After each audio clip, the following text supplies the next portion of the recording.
Hello everybody, my name is Verax, and welcome to Let's Stream Tyranny. I'm doing this live on Twitch. Hello everyone on Twitch, thank you all very much for joining me for this adventure into a game that I know absolutely nothing about. The only thing that I kind of do know is that I think this is set in a game, in a setting where sort of the bad guys have won and you work for the bad guys. So there's been some sort of epic quest or conflict or something, and normally, you know, the good guys win, right? And this one, the bad guys have won, and so this is in the aftermath of all that. That is all I know. This is an RPG, Narama. I think it's like a top-down RPG. Looking like in the comments and stuff. Where's my mouse cursor? Come on, mouse cursor. God's sakes. There you go. So I've had a look at in the options and stuff. It's interesting how this one's off first, is so reputation. So display the effects of choosing conversation options on the player's character's reputation. It was off by default, so I'm going to leave it off. I've disabled left click to move. I'm just going to right click to move everywhere. Actually, I might put that on because we can pause it with space, so it's a little bit like Baldur's Gate in that regard, which I like. Because it will not be a fast speed. Will not be a fast speed run. I did any sort of speed run. Hello, Shelly. How's it going? Death is off. Oh yeah, I should have said at the start. Yeah, there's no DLCs installed with this. It's just the base game.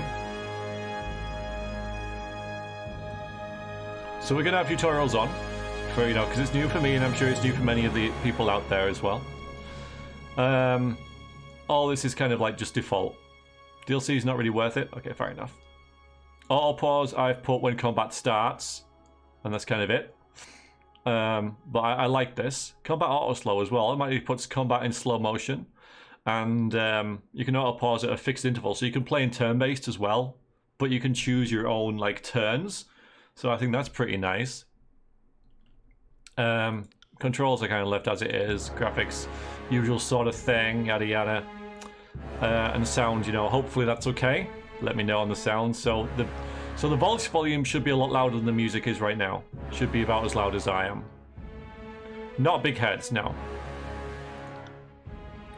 I didn't do any changes, or no, I guess. All right, so. Yeah, like you just behind here. So he's not currently installed, and not currently installed. No, it's behind the chat there. But why if the bad guys are actually the good guys? It's all a matter of perception, isn't it? Yeah. How are you doing, Zenon? Missed you yesterday, by the way, with Rimworld. You're a very fat chinchilla. You eat a lot of food. Hello, Death. How are you? It's good to see you. DLC's really buggy. Okay, well, I just don't seem to have it. I bought this a long time ago, and it's been on the list to play for me for quite a while.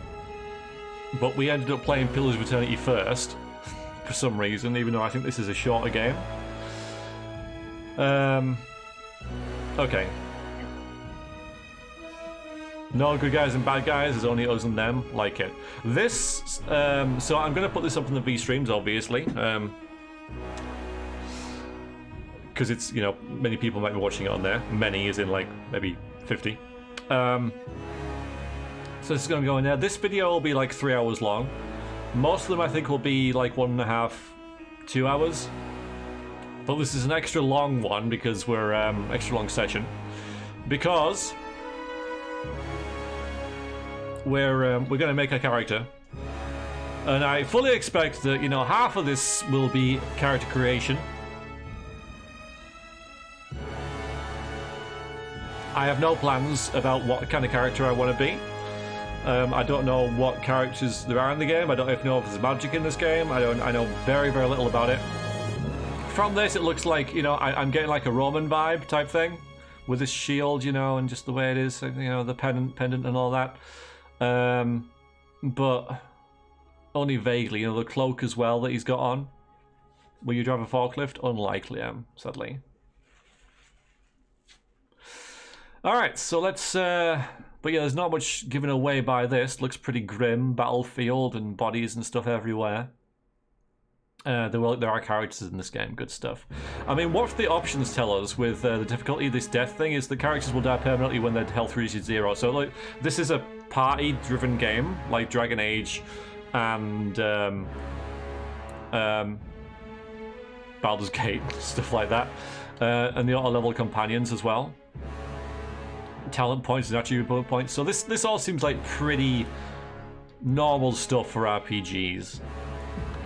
And I've played RPGs before, so this will be fine. Start a new game. Okay then, so normal difficulty requires strategy and efficiency, but forgives few mistakes in combat. Companions combat AI is enabled by default. I'm hoping so. So story mode, minimal micromanagement, so you just play through it. I'm not going to do that one. So we got normal, we got hard. Veteran players of isometric RPGs, such as Pillars of Eternity. Oh, I like how it mentions that. Who are looking for a challenge. Survival requires micromanagement, optimization of stats through items, spells, and abilities. Nice deadbeat. And then we've got Path of the Damned, bonus to most stats. You know, this is sort of Legacy of Ball type thing. Well, let's go expert mode here. Disables a number of helper features in the game. Players who want to rely on their own faculties and intuition while playing the game should play in expert mode. This option is selected when you start a new game. It cannot be enabled in-game, and if disabled, cannot be re-enabled in that game. So usually when I play a new RPG, or indeed like any RPG, I just go with normal mode, because even though I am technically a veteran player of isometric RPGs such as Pillars of Eternity, I don't play this game for combat. I don't play it for optimization and micromanagement. It's not what I'm really about. On the Trial of Iron, only one save slot is permitted. I'm always worried about this sort of thing in case of bugs and that kind of stuff. So yeah, so we're just gonna. I always go with normal. You guys know what to expect. I'm not elite sort of like Iron Man, ultra difficult sort of guy. You know, that's more the mouth sort of stuff. You know, let me just do this. So there are streamers out there who are better than me at that kind of thing. So I shall accept the normal mode and probably just start the game.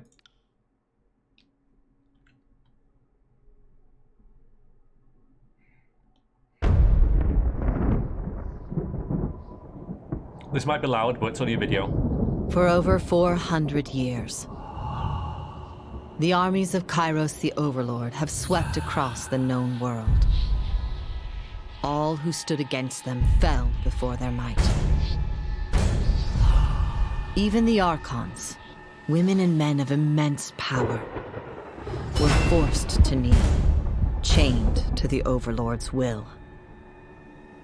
Now Kairos' final conquest has come to our corner of the world, and two of the Overlord's armies compete for the honor of taking our lands.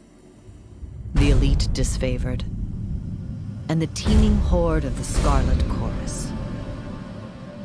The voices of Nerat, spy master and Archon of secrets, guides the fierce and undisciplined masses of the Scarlet Chorus. With each battle, the Scarlet Chorus grows stronger, as the defeated are given a simple choice: serve or die. Graven Ash, Archon of War and the Overlord's most loyal general, leads the disfavored. Though small in number, Kairos' ironclad legion has never met true defeat in open battle.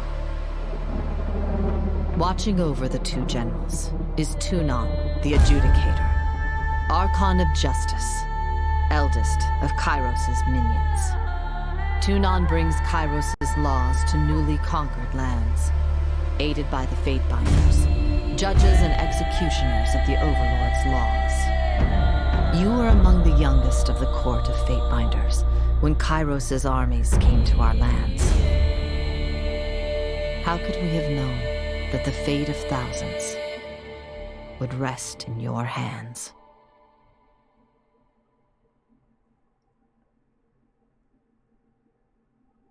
Yeah, you can't really beat the whole angelic chorus thing, can you, Ezra? It's really, really good.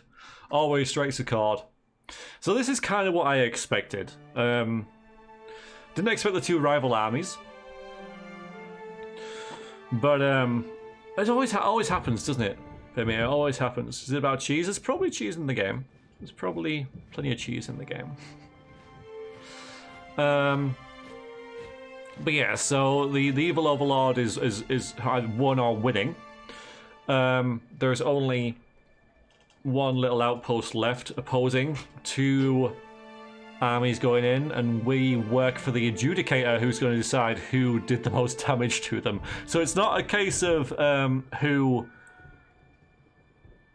going to win. It's a case of like which army's going to beat the enemy the most. Alright, so let's have a look and see. So we got a lot of stuff going on, you know, appearance, history, banner, name, attributes, skills, conquest, a couple of things back here as well. Is that Isabella? Could be.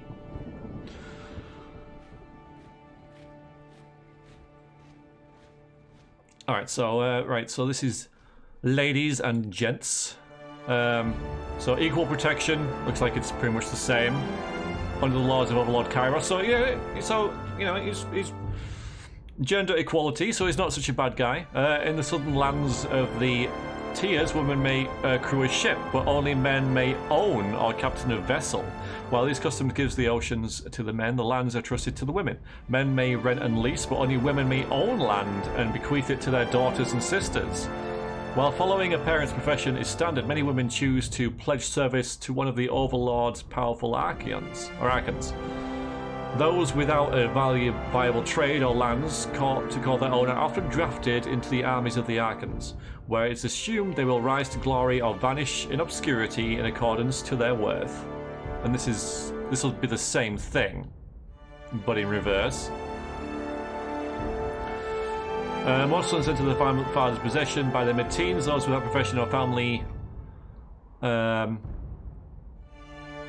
lands to work can find purpose by pledging service to one of the Lord's mighty Archons. Criminals, derelicts, and others are often conscripted into the armies of the Archons. If a child cannot forge his own scheme, he will certainly find one in battle.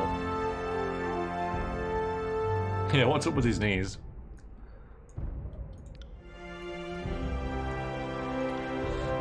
So guy or girl, and we can be all like stocky as well, which I kind of like.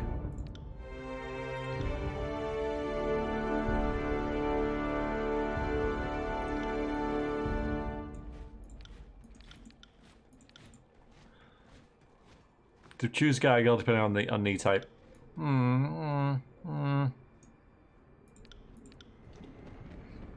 Alright. So there's no weird emo pointy haired little dude that we can, or pointy pawed little dude like we could be in Pillars of Eternity. Go with your intuition. Don't listen to us in chat. You're the one playing it. Well, I'm just trying to think back to what we've played as before in the past, because you know the last RPG we did was Enderal, where we were a guy. So because so it'll be a girl in this. Last RPG was Baldur's Gate 2. Yeah, but not recorded. Well, I was good. Yeah, but not recorded. That doesn't really count. And that wasn't, you know. I was thinking more like for the recordings you see, Mr. Death.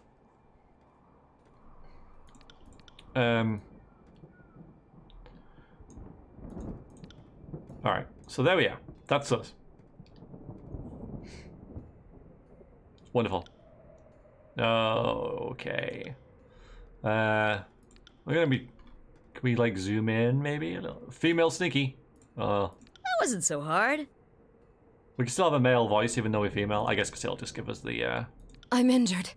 Tired. Let's run. Nope. Sorry. Found something. Oh, how is the voice volume, by the way? Heads up. We have company. Because I wanted to be as... But I couldn't test it. Alright, so we got the different faces. All fine. About as well as... That's what I was sort of hoping for. Female aggressive? Alright, let's try. You learn something every day. I'll just hold on to this. That wasn't so hard. Moving cautiously. I'm injured. Curious. They are kind of all the same. Trouble's afoot. Flawless. You learn something every day. Alright, not her.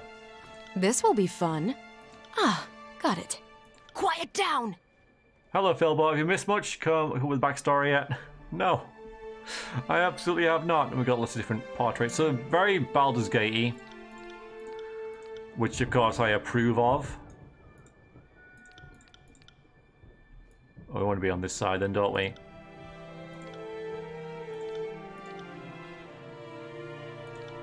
That one's pretty good. That one? Kind of like that one.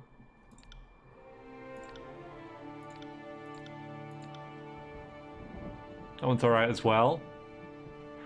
It does look a bit like Torchlight, doesn't it? I'm hoping we can change this afterwards, but maybe we can't. And we're looking at this quite a bit, I imagine, so... That one's alright as well. Realms of Arcadia, you reckon? Yeah, I know. 'Cause it does, I mean, obviously this is an archer. Some sort of magical sword thing going there. Well, we could have like white hair and be her.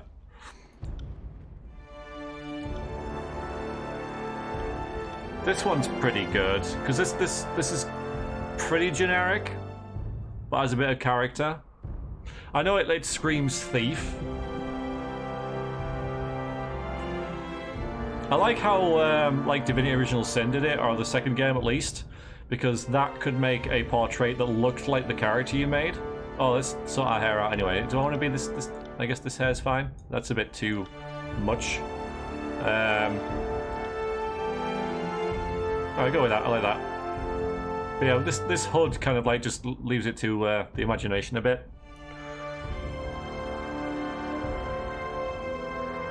That's true, yeah, there's quite a lot of rings going around. So it's either this one, this one's alright, I guess. Actually, yeah, should we go with that one? Turin's Day, hi! Hood gal? Again, this one's fairly generic as well. It does look more noble, yeah. Yeah, we'll go with her, and it kind of matches the, you know, our face quite well. So we'll do her. Okay, how did you join Kairos' army? Okay, got a lot to read here. Alright, pit fighter. Alright, so if I select this, then we can read this. Okay, so I'm probably going to read all of these, to be honest. And just decide what kind of appeals. Because I kind of want to do something, and normally... Yeah, we'll just see what there is, but I kind of want to do something a little bit different with this one.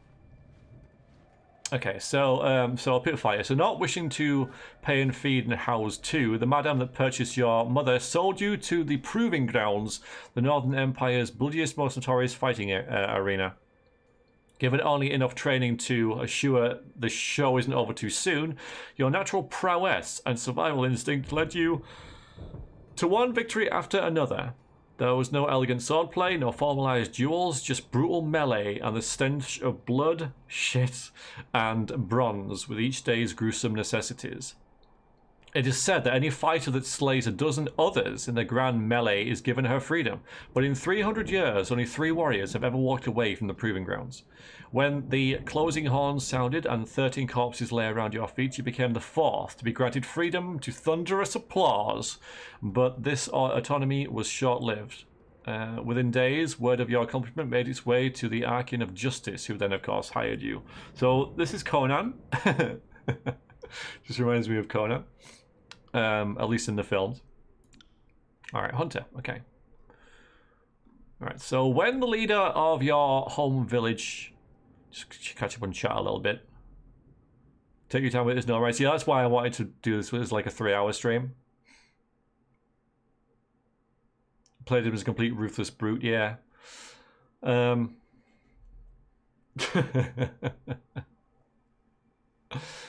have, Snore. Not for the past 2 days, but, you know, that's not saying much, is it? Anyway, Hunter. Alright, so when the leader of your home village spoke out of turn one time too many, agents of the Overlord put the whole town to the torch to contain the spread of insubordination. The bounding Viper tribe came across the smoking ruins of your village, and when the beast's matriarch found you frozen but unafraid, the mighty leader took you in and raised you in the protection of her tribe. For years you lived with these wild beastmen in their migratory homes throughout the mountains, but the bounding vipers were a dying breed. Each long winter took a greater toll than the last, and once the wriggling tribe was too weak to defend its lands, disfavored soldiers, I wonder why that's coloured in, oh okay, came, oh yeah of course that's one of the armies, came to dispense of the ravenous scavengers your tribe had become. Finding a human amongst the wild tribe, the disfavors made a point of taking you alive. News of the wild child of the north eventually spread to the Archon of Justice, and he ordered you released from captivity and delivered to his court. So, disciplined and battle-hardened, the disfavored are an elite legion of Karis's army. They spearhead the conquest of the younger realms, finding themselves always outnumbered but never outclassed, led by the steadfast and dutiful Graven Ash, whom they follow with devotion. They are committed to imposing their interpretation of order upon the relative lawlessness of the tiers. The Legion only tolerates Northerners in their ranks, providing themselves on the high standards of cultural purity. Hiya, Barefoot. How goes?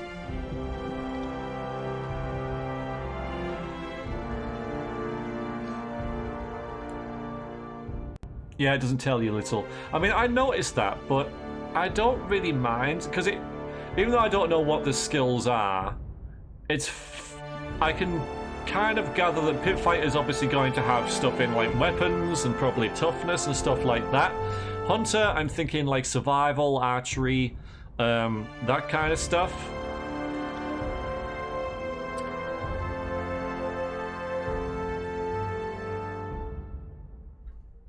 Okay, so. Guild Apprentice. Deeply proud of your intelligence, your parents always knew you were too smart for a life spent with your hands in the soil. Looking to secure a better future, your parents struck a bargain with the Seven Tree Guild. A small magical order, says magic, willing to teach you letters, numbers, and magic if you prove capable. For several years, you learned much from the mages, mastering reading and writing faster than the rest, and eventually learned the basics of mystic theory and spellcraft. Your magical studies came to abrupt halt when the voices of Nerat, Archean of Secrets, deemed the guilds a peaceful distraction that must be disbanded for the upcoming war. Its mages assigned to proper armies. While your peers went on to other guilds, your mind was seen as too valuable to be wasted on the armies. Instead, your life was claimed by Turon, Archean of Justice. Or Tunon, not Turon. How's it going, Bhakti? The Voices of Nerat. Known in his official capacity as the Archean of Secrets, the Voices of Nerat is equal parts genius and madman. Rumors abound that he can steal the minds of others, though few, if any, are allowed alive to confirm as much. The subjects of his interrogation are never heard from again, and the Archean is able to recall the memories of his victims with startling accuracy. Wow, okay. I like it, Death. He is the inconsistent leader of the Scarlet Chorus, facilitating between commanding from the vanguard and directing his armies in absentia. Despite his strange methods, no one doubts the Voices of Nerat is an accomplished strategist, even suggesting that his madness stems from thinking hundreds, perhaps thousands of steps ahead of his enemies. Okay, cool. And that kind of aligns us with the army a little bit. A noble scion. Oh, we can read that guy this time.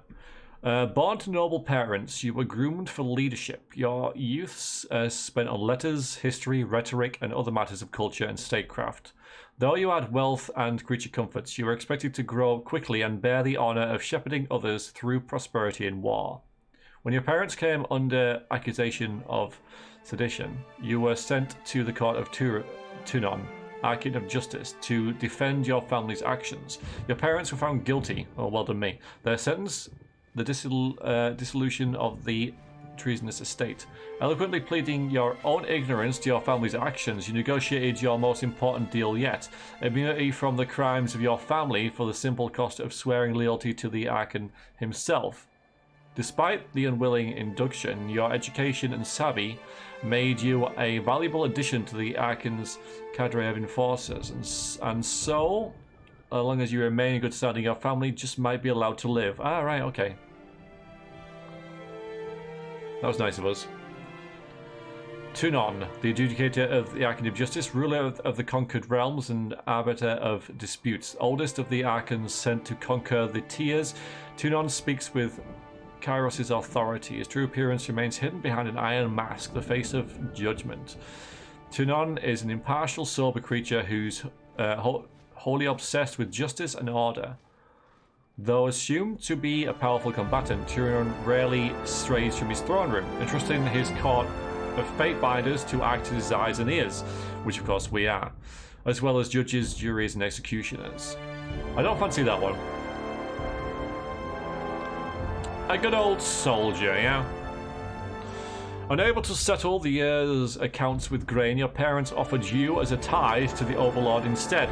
Seeing your first battles as a child, you've known all your life how to fight, but how to stay calm at the sight of blood and disembowelment, and how to rely on your fellow warriors.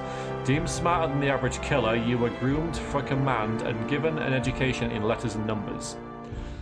Yeah, so these are all pointing towards, I'm not like noticing a pattern here, and these are all like pointing towards certain skills. So letters and numbers is probably some kind of skill, and now we have this stay calm at the sight of blood. So there might be some kind of panic, maybe willpower type thing going on. There's obviously an intelligence stat as well, with that affects magic and all that kind of stuff. And like the pit fighter will be a great fighter, like warrior, but he won't be able to read. Whereas like, and neither will the hunter. But you know, the noble will, for example, and so will the soldier. And maybe being able to read is quite a boon in the game. Yeah, we'll see. Lawbreaker. Oh wait, I'm finished. With rumors of war, it seemed recruitment to the disfavored legion would be the obvious match for your skills, but the Archon of Justice is known to say that good iron is not used for swords, and good minds not used for soldiers. Claimed by Tunon, you were instead drafted into the Court of Fatebinders, where your martial skills were put to use in the enforcement of Kairos' laws. To train certain skills faster with the initial skills. Okay. A lawbreaker. Accused of a crime you most certainly did commit. You stood before Tunon the Adjudicator, Archon of Justice, and argued your case with eloquence and conviction. Impressed by your logic, reason, and confidence, he found you guilty anyway. It is rumoured that Tunon selects many of his agents from his prisoners, who are better to catch the wicked than those versed in such ways. In his mercy, Tunon offered you a choice of two sentences: decades languishing in prison, or a lifetime service in him in the Court of Fatebinders. The choice was an easy one. Instead of seeing the inside of a cell, you were trained in letters and numbers, magic and war. The laws you once broke are now yours to interpret and enforce. Initially, I'm liking this one. Yeah, pretty much, Shelley. But you know, this one leaps out of me because there's quite a lot of stuff in there. You know, we know no angel. Yeah, criminal, liar. All right, war mage. Few have the combination of wits and courage to be accomplished casters and warriors, and those cursed with such a combination of talents are invariably pulled from their mundane lives and assigned to the armies of the Archons. Your earliest memories are a painful slog of training, study, lecture, and exhaustion, all the elements of being groomed for battle. You knew better than to ask what became of your family, nor to question the missives allegedly penned by their hand that were part of your earliest lessons in reading. When you reached Idle Tunon, the Adjudicator, came to the barracks and laid claim to your life. Seeing you as too valuable for the crucible of battle, the Arcane of Justice deemed your life better spent dedicated to the art of punitive legal remedies. Though you had much to learn in matters of civil discourse, none could deny your bright future as Tyrann's next great enforcer. Bred for battle. Yeah, so this is full-on combat. This looks like, you know, your fighter mage sort of type, but less in terms of study and more in terms of just raw, like, spellcasting, damaging sort of thing. And a diplomat. Though they would never tell you why. Kairos bestowed great wealth upon your family or for some unmeasurable service, and your parents used this wealth to have you raised far from home. Your childhood was a nomadic tour of Tetris with hired tutors and fleeting friendships. Where others had stability and routine, you had a worldly and varied education. Careless word in a far-flung city landed you in legal trouble, and you were taken before Tyranny, the educator, and made to stand trial. Not only did you plead your innocence, but you turned the accusations around on the accuser for wasting the court's time, and the Arcane of Justice concurred. Amused by your wit, wisdom, and adaptability, Tyranny claimed you as his newest enforcer. So this, of course, is the more social guy, or girl, the more social character.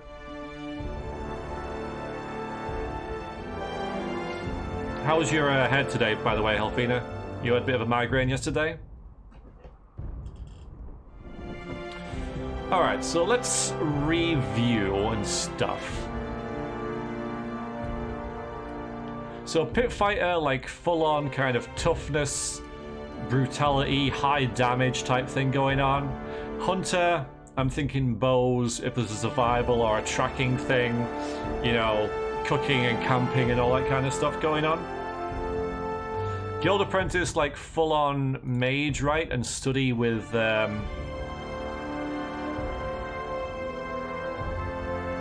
mystic theory and spellcraft, that sort of stuff.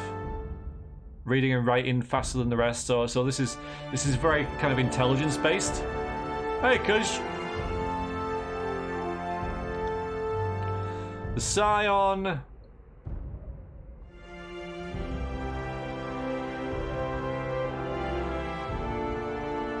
Don't really remember. Doesn't give a lot about skills in here. This is all about, again, you've got a bit of diplomacy in there.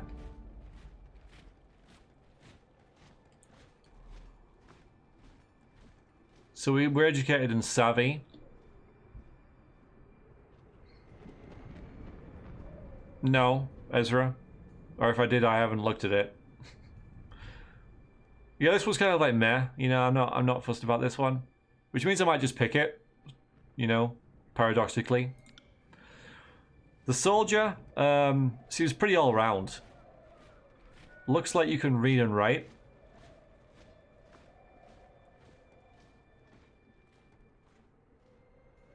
I think.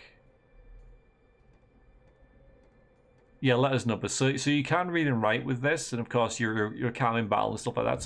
So soldier and lawbreaker, I'm kind of liking. The war mage is a bit of a mix between the pit fighter and the noble scion. And the diplomat is full on. I really like this. Not only do you plead your innocence, but you turned on the accusations around on the accuser, wasting the court's time, and the Arcane of Justice concurred. So I like that. I like, you know, I do like characters that are really good, like high speechcraft sort of stuff. And I think that in this game that would be really useful.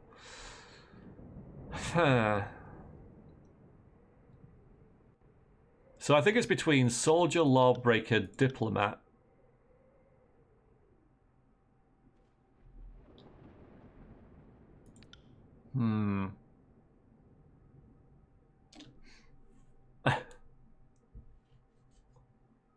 Make a poll? No, I'd rather make this decision myself. Does this have the... Yeah, so you can... Well, you were trained in letters and numbers, magic and war. There's quite a bit of stuff going on in there. Like, I don't think this will be like too important, like in the scheme of things.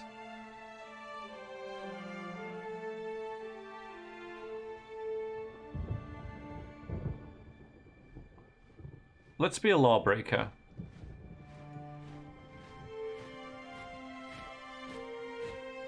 Yeah, let's be a lawbreaker. Let's go with that. So, just as a recap. Accused of a crime you most certainly did commit, you stood before the Tunon, the adjudicator, Arcane of Justice, and argued your case with eloquence and conviction. Impressed with your logic, reason, and confidence, he found you guilty anyway. It is rumoured that Tunon selects many of his agents from his prisoners, who better to catch the wicked than those who are versed in such ways. And in his mercy, Tunon offered you the choice of 2 sentences: decades languishing in a prison, or a lifetime serving him in the court of fate binders. The choice was an easy one, and instead of seeing the inside of a cell, you were trained in letters and numbers, magic and war. The laws you once broke are now yours to interpret and enforce. Yeah. Okay, let's go with that. Okay, so let's see. So primary expertise, you were trained in the following combat style. So this is pretty much what we want to use in the game. So sword and shield, wielding weapon and shield puts you in the front line of combat. Standing between enemies and your allies. Maybe not. Holding a shield will slow down your attack rate slightly, but give you good defensive bonus. So skills +1 in one-handed weapon, +5 in parry, and +4 in athletics. Great sword, not so much, I'm thinking. Hi, Eterna, how goes? On power rather than speed. It's a slow attack style, but the damage you deal will often overcome the armor of your enemies. Yeah, I don't see axe there. Short bow, for those who choose to attack from a distance, avoiding direct engagement. So bows, dodge, subterfuge, and athletics. That seems to fit us. Shock spells. Yeah, see, this is mage, so... Of course, I think we get 2. Primary and probably a secondary, or maybe 2 primaries, not really sure. Wielding a javelin is a good compromise between melee and range. Thrown weapons deal more damage than bows, but cannot attack from as far away. They also have the benefit of being able to switch between ranged and melee attacks depending on the enemy's distance. Yeah, this is kind of nice. Wielding 2 weapons give you the advantage and versatility as each weapon can deal different types of damage. So dual wield, parry, athletics, and subterfuge. Unarmed fighting is one of the more challenging combat styles. Damage is generally lower, but is offset by the speed of your attacks. A good style for someone interested in being challenged. While fighting is unarmed, the dodge skill is used to avoid melee attacks rather than parry. Yeah, so +5 in dodge. That makes sense. Dual wielding javelins. Frost spells and atrophy. I think we'll get into the spells later. Oh, nice though, how it changes your... oh, sweet. Yeah, and there is definitely like a Roman vibe going on here. Didn't realize it would change our... well, if we got like a little ninja mask on there. Shock, vigor, and atrophy. And frost, that makes sense. Unarmed, just... freaking ninja. Yeah, so we got +3 parry and dodge. There's axes as well. Let's go with parry, yeah. Oh, wait. And then, of course, we get abilities for all of them. Sweet. Let's go with... what are the abilities on the left? Are these? That's what I'm going to check out now. Spells are cool in this game. They're usually cool in all RPGs.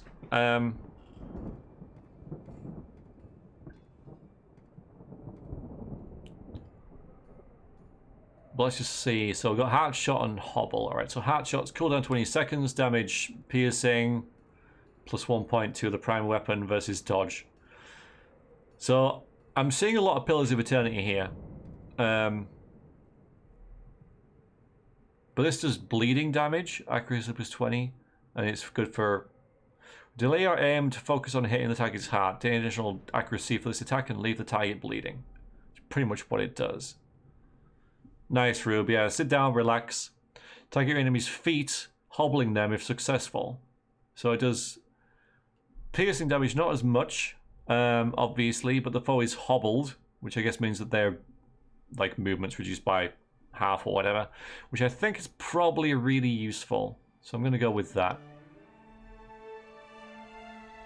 Maybe we don't. Maybe we can't unlock that yet because it's maybe get like level 5 or whatever. Give spells to everyone in the party too. Does look that way, yeah. Let's go with javelin. Let's go with a javelin throwing scoundrel sort of character. Ah, secondary. Is that going to be here? Okay. War mace. That's new. Wow. So war mace instead of greatsword. I don't think that really suits our character. I could go short bow, but I think we could go for a spell. Skills train the more you use them. Okay. Yeah, let's go with some spells as well. Let's mix that in there since we got the option. So Frost Magic is offensive school that focuses on slowing enemies as well as dealing cold damage. We've already got the slow with the javelin, so that could well fit our sort of character, that she's more of a debilitator, if you like, who's also like, can go in there and poke them after she's nerfed them. Oh, we start with Hobble again. Frozen Grasp, but we can probably hobble 2 people there, and that could be really useful. Yes, this is Grasp. So now we're getting some of the other skills as well. Law. Again, pretty intuitive, sort of like, for someone who's played an RPG before, like, I kind of get what Law does. Law is also used in dialogue to determine what you know about the history of the world. Yeah, I know, Lizzle, I know. That's why I said we got it twice. If we take that. I guess they'll all increase Law. Of course, this increases one-handed weapons as well. Do they all do that? They do, okay. Because we've got a one-handed weapon, right?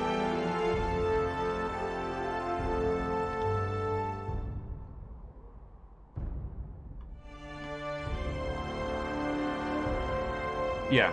So, yeah, this is a one-handed weapon, okay. So, oh god, wait, no, what have I done? What have I done? I could pick it again. Oh no, sorry, starting abilities. Okay, I see what you mean. Sorry, Little, I see what you mean. So frost spells, we pretty much just have Frozen Grasp to start with. The range is only 2 meters. We got one that's further away. No, Vigor. School of Vigor is a utility branch of magic that focuses on granting bonuses to yourself and your allies. I don't fancy that. I reckon there'll be someone who's got that. Drains the skills and attributes of your enemies, weakening their attacks and making them easier to kill. Touch of Atrophy. This is probably something that I can, heal myself with as well.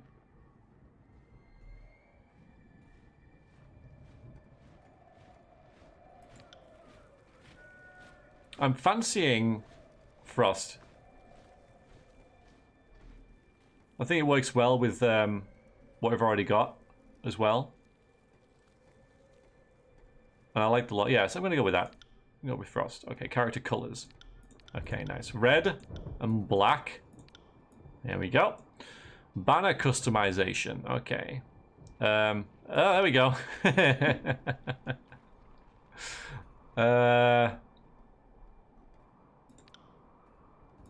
Very nice. Actually, wrong way around. There we go. That's a good banner. That's a great banner. I like that. Not quite perfect, but still, I think that that's kind of what we're gonna get, isn't it? That was easy. Exactly, guys. You got it. Well done. Okay.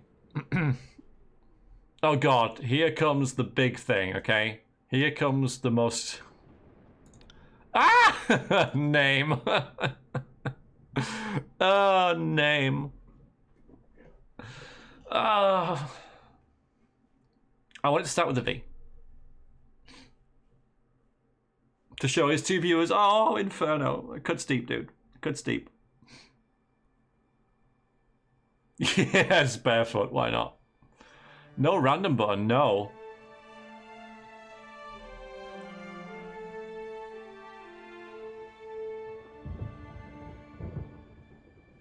Something Greco-Roman.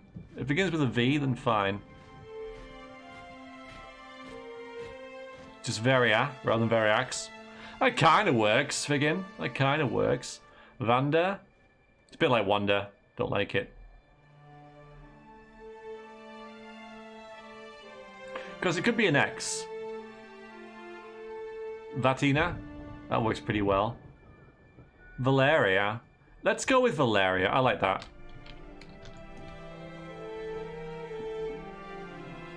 Well, you said Valeria, but I'm going to go with Valeria. Zariev. Zariev.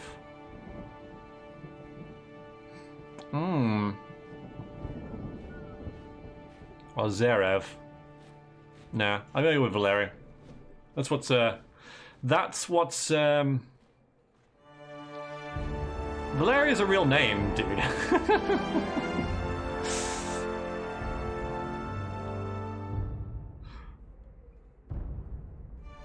We'll go with Valeria. I like that. Okay, so here we go. Might, finesse, quickness, vitality, wits, and resolve.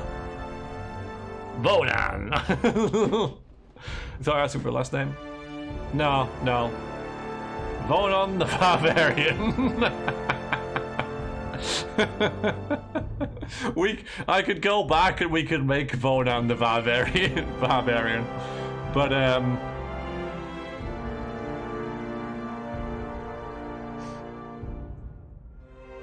yeah, Hugh. Completely planned. Hello, by the way. Variax the Barbarian, I like it. But no, we're going with Valeria. Alright, so might. Alright, so kind of maybe know most of this anyway, but you know, we'll go with it. So might determines the physical strength of the character. Increased might leads to more powerful attacks and stronger abilities, as well as increasing the endurance defense. The endurance defense. Attribute is recommended for you because you're training in javelin. Okay. Finesse attribute describes the character's physical and mental precision. Finesse is used to determine accuracy of attacks and spells, as well as the increasing one armor's chances of reducing a hit type, e.g. critical hit. All right. So we got attack and defense. Quickness determines how often a character can use their abilities and spells in combat, reducing cooldown duration. That's nice, and it is recommended for me. Okay, vitality is health. The character's physical health and their strength of personality also increases the will defense. Yeah, so this will be like for resisting spells and stuff as well, which is, I thought resolve would be, but hey.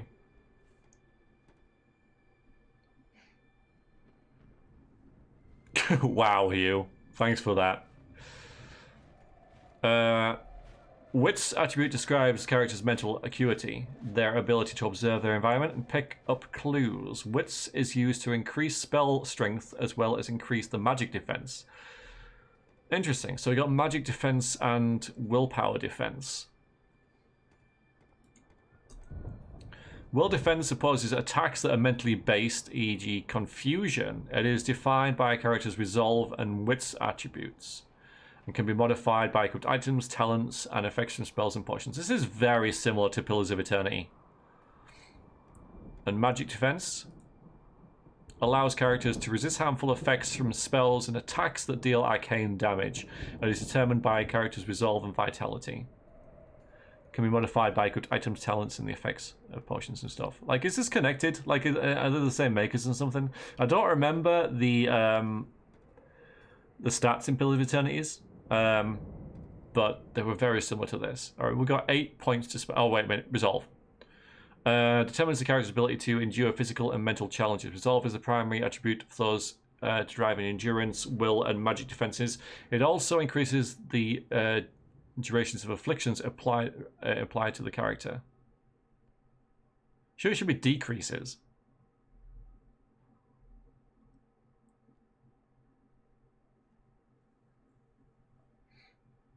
Yeah, both from Residium. Okay, that makes sense. But I think a third-party team made this game. Okay. Okay, alright, so we got 8. It makes your debuffs last longer on enemies. Also increases the duration of afflictions applied by the... Oh, by, not to the character. Okay, dope. So we could do this, you know, 2 there, and 2 here, and 2 there, and 2 here. Can we reduce it as well? We can.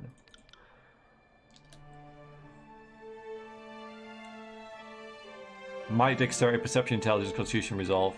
Very similar then. Because finesse is dexterity. But yeah. Pick that attributes not recommended. Exactly, Baden, yeah. I mean I'm not like criticizing at all.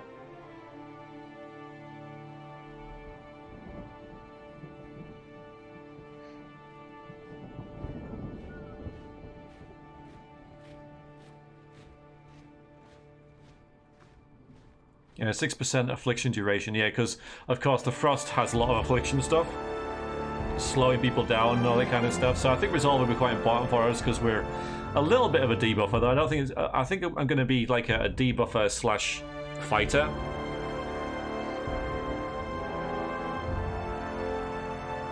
I think we'll just go with that.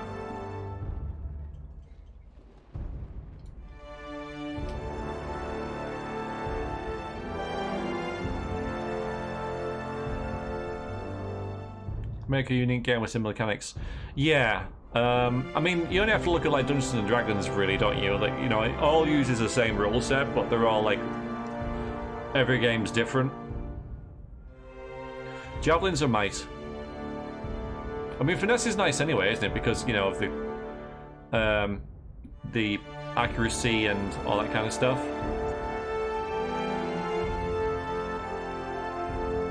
But they're might based. All right, let's go to might affects all damage. Oh, even like spellcasting as well. Alarasak. Next. Okay. So dual wielding I'm not gonna do.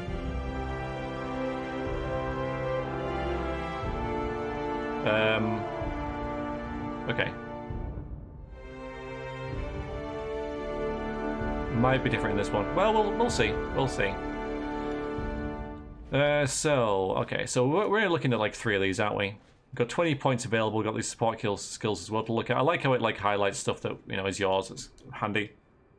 So a magic staff determines the effectiveness of attacking using magic staff. Higher skill values lead to more accurate attacks. Yeah, so we can switch between the magic staff and the javelin.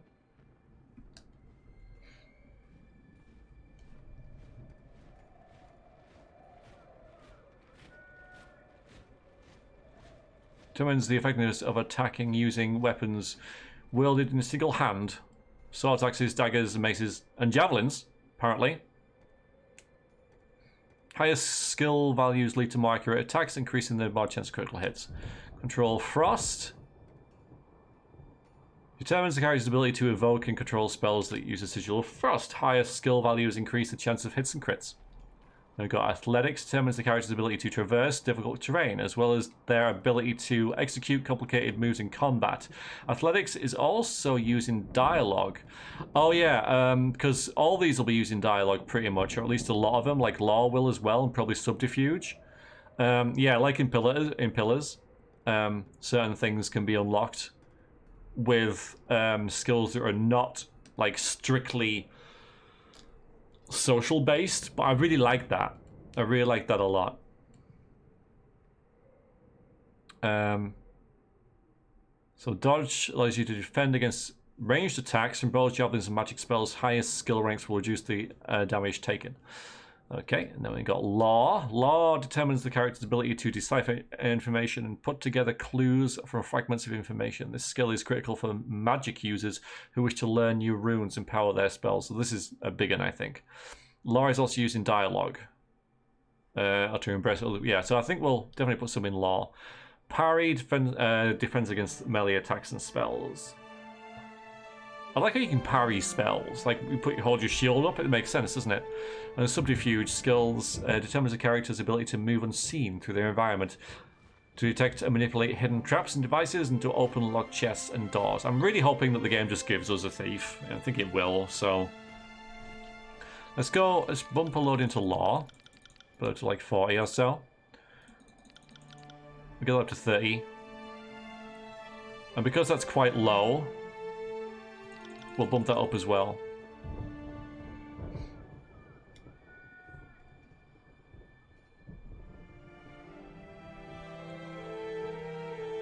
It's like you uses finesse. Mind you, that does, yeah, I think everything will use finesse, won't it? Because it's... Okay, we'll do that. Alright, how do I want to start? Alright, so clicking Conquest option will allow you to play through Coruscant's conquest of the tiers, choosing how your character was involved in the invasion. This gives you the most control over the starting state of the game and how other factions will react to your character. So we're going to do this. So I think Lizzle asked me a couple hours ago, am I going to do Conquest? I didn't know what he meant. But yes, we'll do the Conquest thing rather than quick start.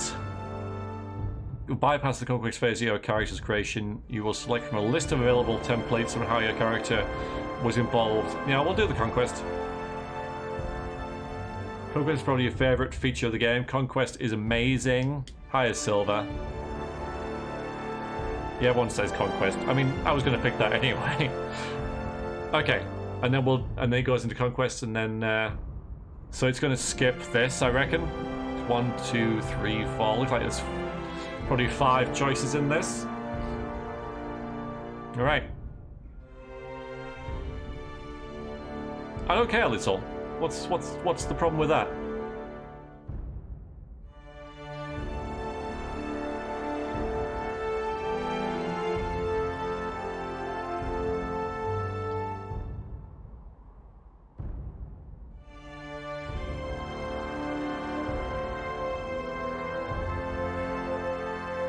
I don't really see why that's a bad thing. You know, it's like in Baldur's Gate 2. Like, do you want to play Raynicus's dungeon? And for the first time you'll click yes, and then you'll never click yes ever again. But you know, you're doing yourself a disservice if you don't do it the first time. There really should be an option for that, by the way. There isn't a mod. But anyway, so that was an hour that we made our character in. So, a bit disappointed, really. Bit disappointed. They did take an hour and a half, but, you know, we'll go through it. Yeah, well, that's fine.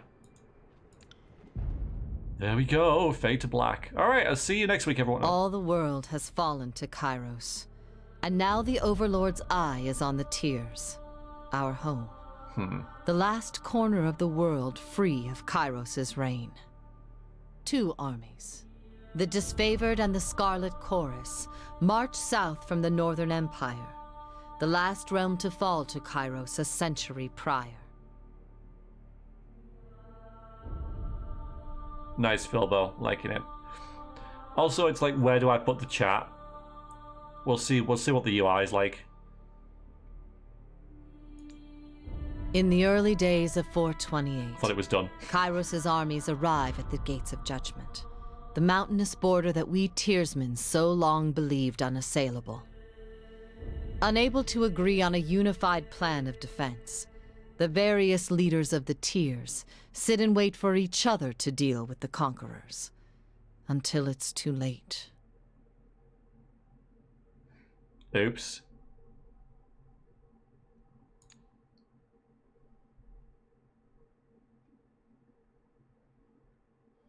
During the conquest, you will decide your character's actions during Kairos' invasion of the Tiers, shaping the world through which you will adventure over the course of the game.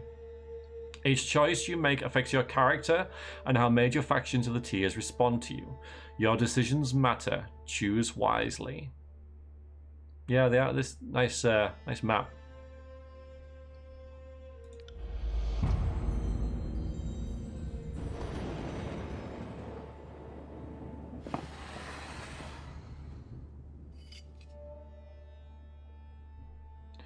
The Bastard City.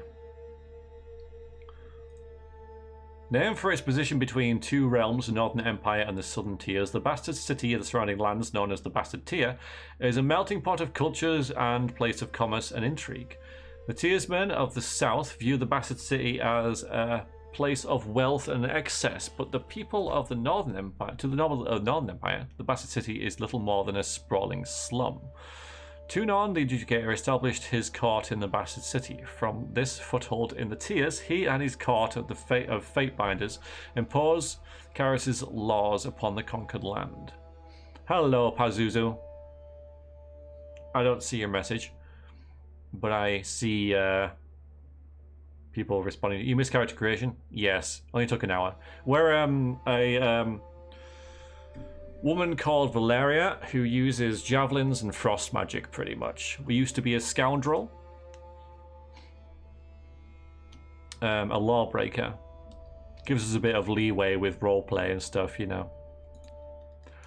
The Bastard City stood on the northern border between Kairos' empire and the Tiers. Built upon a natural harbour at the crossroads between realms, the city was a nexus of commerce. To the Tiers, it was the centre of all wealth. To another, it was little more than a blackwater trading post. Its symbolic status is a gateway to the continent, made it a natural first target in Kairos' military conquest. Circumstances were ideal for you to prove your worth as a soldier in Kairos' armies. Taking the city would send a message to the rest of the Tiers to the Tiers. Kairos' will is unsurmountable. Why haven't I read this yet, have we? Kairos is a name out of legend. For centuries, the Overlord has consolidated power, sending vast armies to swallow entire realms, the most powerful mystic the world has ever seen. Kairos can issue edicts, magical proclamations that level cities, spread procs, sunder lands, or change the course of seasons. The Archons, the masters of magic throughout the known world, bow to Kairos, and the Overlord readily destroys any Archons unwilling to kneel. These sorceresses and madmen lead the Overlord's armies in near-endless conquest, as the realms of the known world fall to the Overlord. These captured territories are divvied up among the Archons to manage. Able to deliver suffering and woe to every corner of Terratus without leaving the capital. Few have seen the Overlord in person, though Kairos' name is the single most recognized name in the world. Only the Archons can say what the Overlord looks like.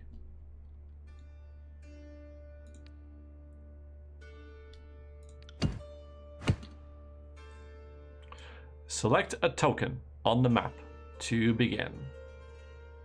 So infiltrate the Tiers. Both armies sent forth their armies to prepare the way. Gates of Judgment. In the first major engagement of the war, Kairos' armies cross the mountains and establish a foothold. Alright, so it's just these two. Infiltrate the Tiers. Gates of Judgment. Oh, you guys are in the way again. It's not sort of your fault. Tabletop simulator. Yes, indeed. The armies of Kairos took the battle to the Gates of Judgment, trumpeting the opening call of the conquest of the Tiers. Two armies, disfavored in the Scarlet Chorus, brought their distinctive sense of order and chaos to their assault. You went to battle alongside the army whose approach best suited your strengths. So we go either disfavored or the Chorus. Or, I don't know whether this is an and or an or thing, like whether we do both these. He may be a head in a jar. Who knows? History would remember the Gates of Judgment as the first battle of the conquest, but the real combat unfolded with advanced units of both armies preparing for the coming war. Disfavored in the Scarlet Chorus, each had a plan to infiltrate the capital city. Which army did you join? Most things are or options. Alright, I'm thinking I'm going to go with this one.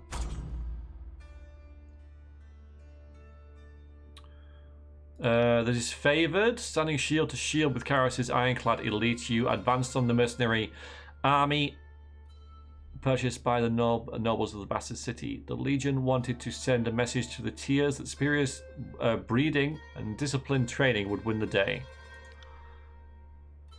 Chaotic mass of the Scarlet Chorus flanked the Bastard City and drove them to free. So this is all, this is pretty much like an elite army, and this is more of like a baying mob who are just brought in of people who, you know, serve or die sort of thing.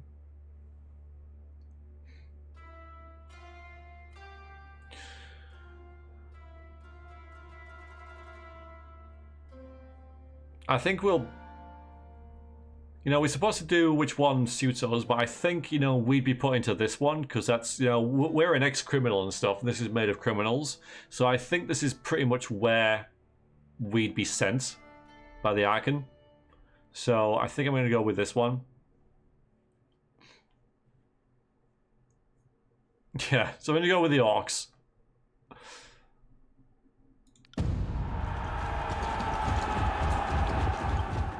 Caught the mercenary army unprepared for the mania and disorder of the Scarlet Chorus. Your forces overwhelmed the Tyr's defenses in a few short hours, hacking and burning their way into the continent.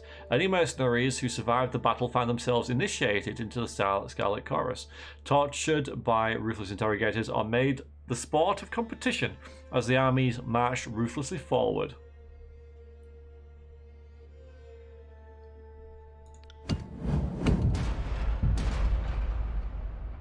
Okay. Feeding the host. You find a way to feed Karis' armies in enemy territory. Or you decide the fate of an enemy soldiers captured in battle.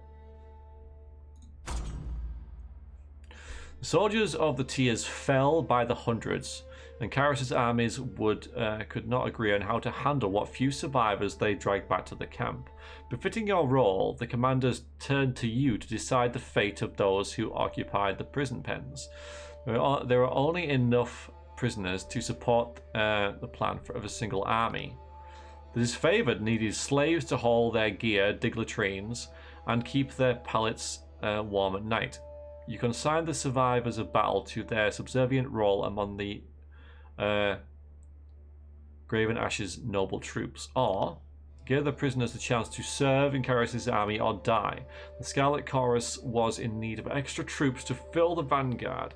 Your former enemies would supply those slots nicely. Yes, it does, Inferno. Alright, we'll cancel this and go for this one as well. We'll see.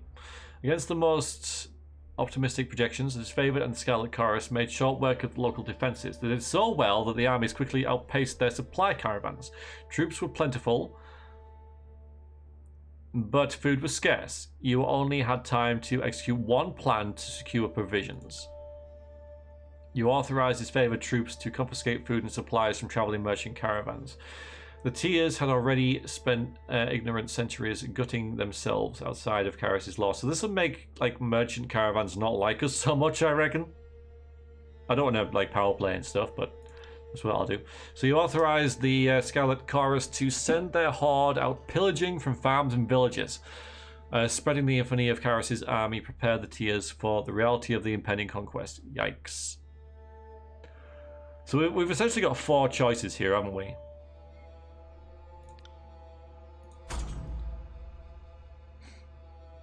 Pretty much do what the Scarlet Chorus does, enslave them, or we can oh, that's the same thing, or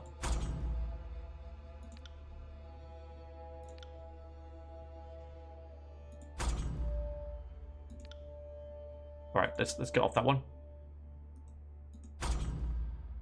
Game.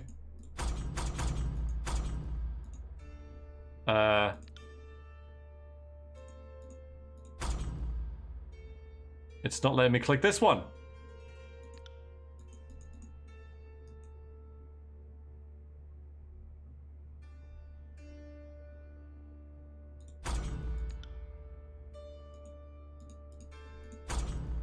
Alright, well I guess we'll go with one of these then.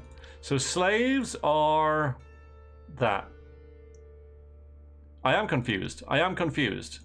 Feeding the host. Oh, I am clicking it. Hang on. Confiscate food. Yeah, I don't know why. It happens. Okay.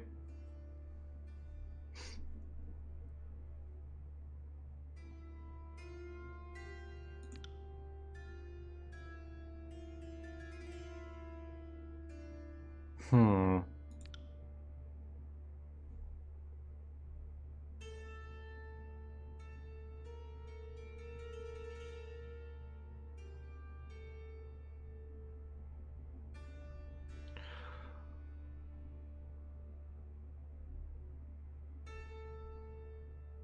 Maybe we go with this one.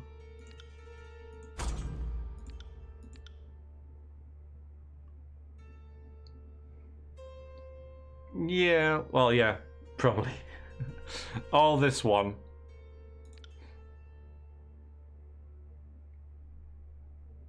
Hmm.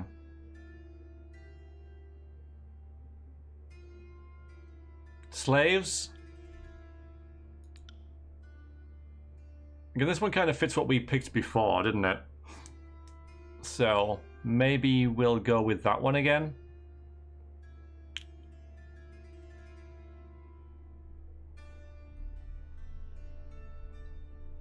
Yeah.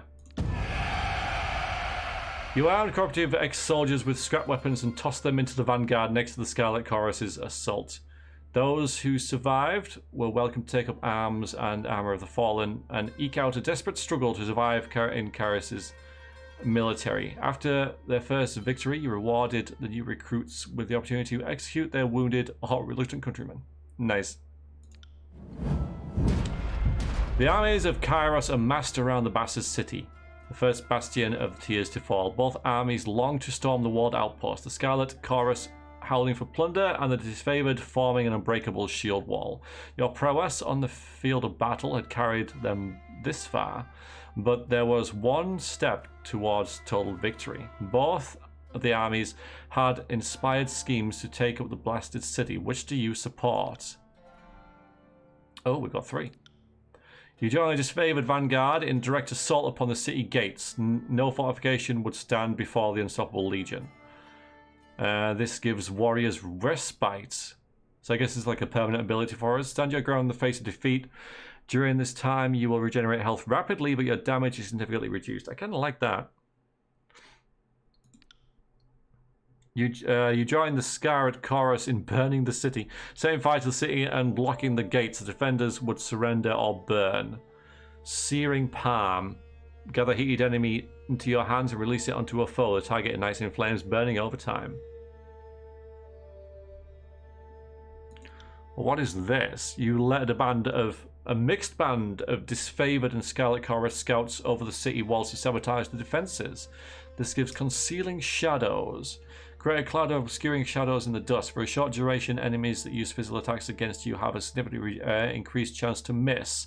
During this time, your attacks will be also less effective. This lets you make fireballs. I think I'm quite a direct sort of, you know, yeah, I think I'm gonna go with this one. Join the disfavored vanguard in a direct assault upon the city gates. That's what we're gonna do. And this gives us like healing, which is nice. So we can sort of like have a bit of a timeout, a bit of a respite, as it says. With heroic courage and legendary determination, the disfavored battered the gates of the bastard city to splinters.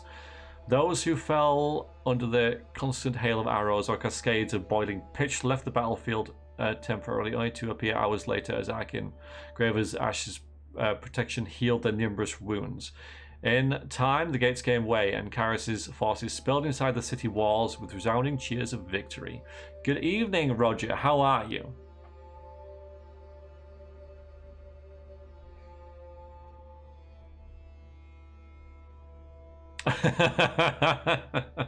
Yeah, unicorn. Like it. And it's fallen.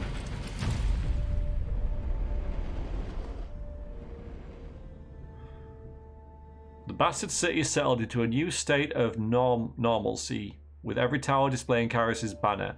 Your name was whispered alongside rumors of a decorated career to come. The armies divided into 2 fronts and migrated south. Tunon sent word that you were to join the next frontier of Karis's conquest, either as judge or overseer of the settlements of Lathan's Crossing, or as war advisor with the armies advancing to the realm of the Apex. Lathan's Crossing, built In the shadow of an old walls junction in the realm of Haven, Lathan's Crossing is a growing trading settlement. The nearby rivers are rich in iron ore, though the locals lack the technology to smelt and forge the element. In the years following Kyrus's conquest of the Tiers, the population of Lathan's Crossing swelled with refugees fleeing the destruction of their homelands. The presence of the forge-bound mining the iron, along with their guards, makes this makeshift settlement a vital resource for Kyrus's armies. The troops of the mountain realm of the Apex stood idle in the safety of their valley, biding their time as their neighbours in the Bastard Tier fell. In the second year of the war, a joint force of the disfavoured and Scarlet Chorus crossed over the mountains to take control of the Tier's central valley.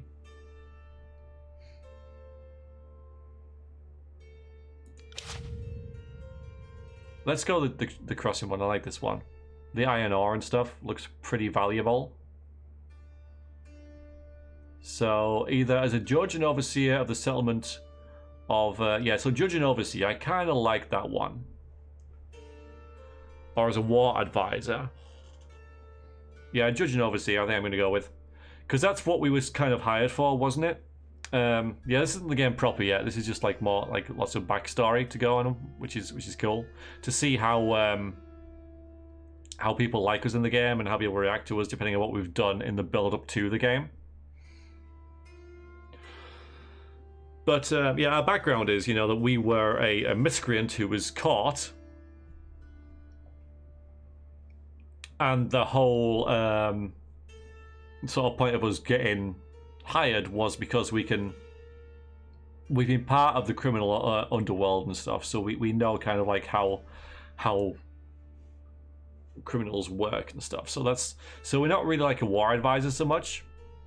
So we'll do the crossing one, which is where we're a judge and overseer.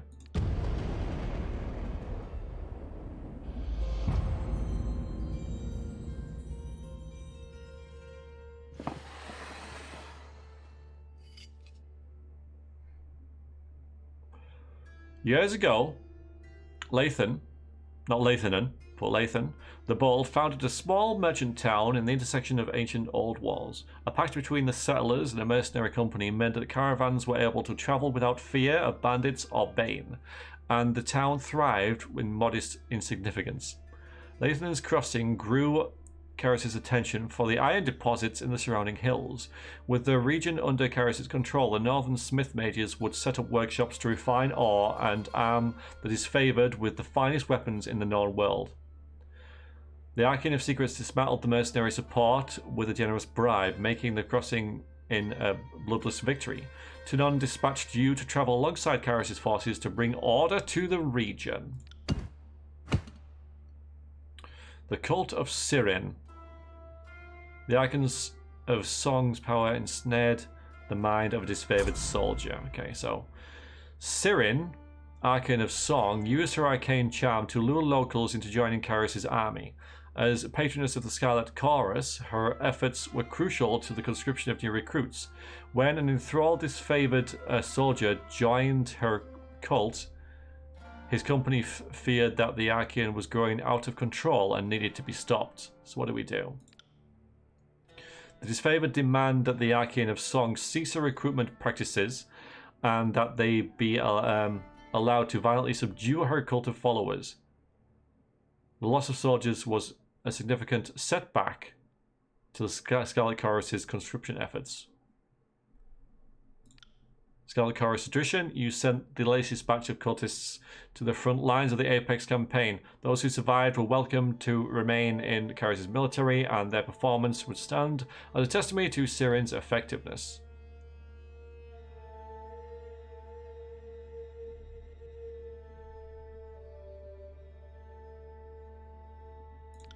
Or, the iron must flow. Kyrus's Mist Mages worked day and night to create weapons. No one faulted their dedication, yet production was low. The plans, they probably need like some more granaries and warehouses nearby.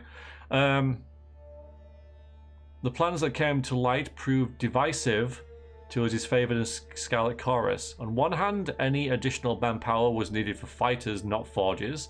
On the other hand, celebrated weaponry of Kyrus' armies needed to be fiercely guarded. So, Scarlet Chorus took refugees from the recent influx and forced them in to serve in the military. You repurposed these individuals to haul wagons of iron for the smith mages. This proved an inconvenience to the Scarlet Chorus, who relied on the force of numbers to be effective in the field. Yeah, I kind of see where this is going. Or you conscripted help from the local tribe of beastmen. Their strength would be more than offset their disobedience. The disfavored protested that savages have access to the secrets of iron, but their voices were few compared to the support of the Scarlet Chorus. I think that because we're here and the mines are the most important thing, we'll pick this one. Because the whole reason of taking this place was for the iron mines, and if the iron mines aren't working properly, we're going to make them work. So, this is what we are going to pick. So, repurpose these individuals to haul wagons of iron to the smith mages. Yeah, Inferno. You know, at least they're equal opportunity savages, right? The iron must flow. Population of Lathan's Crossing had swelled from the emptying of lands destroyed by Kyrus' armies. Although the Scarlet Chorus fought to keep the refugees under their control, the need for protection could not wait. The new recruits were reassigned to haul iron ore from treacherous mine shafts, labor more befitting slaves than Kyrus' artisans. Though the disfavored grew stronger with the advantage of more weapons, the Scarlet Chorus diminished as their ranks found themselves with one less opportunity for growth. Hello, Angry Beaver. How are you?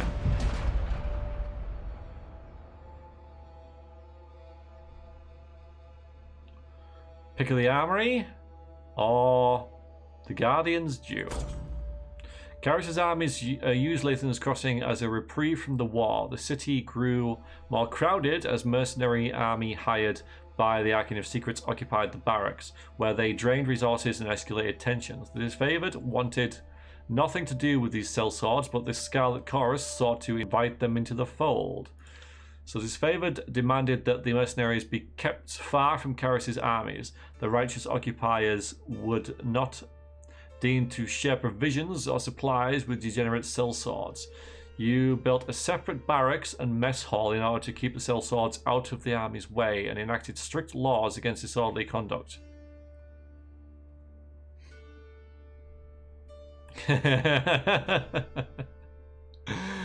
Yeah, probably Rube as well. Now he's got 2 flagons. 2 flagons or 2 bottles.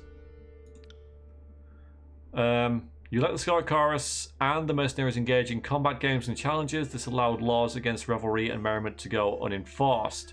Those who won the contest took greater share of provisions. Sellswords of merit were invited to join Kyrus' army.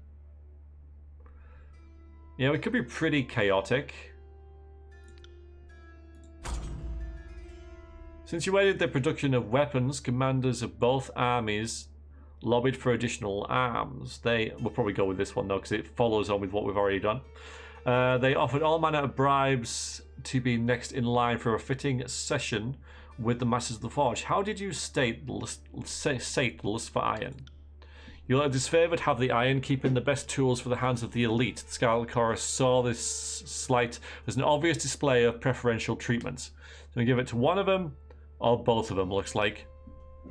You gave the iron arms to the Scarlet Chorus commanders, knowing they pay very well for any killing tool. Weaponry such a claim was typically reserved for the highest disfavored officers, but you were open to changing tradition under the circumstances. Or you allowed no changes in the orderly dispensing of the iron and punished those who tried to bribe you twice.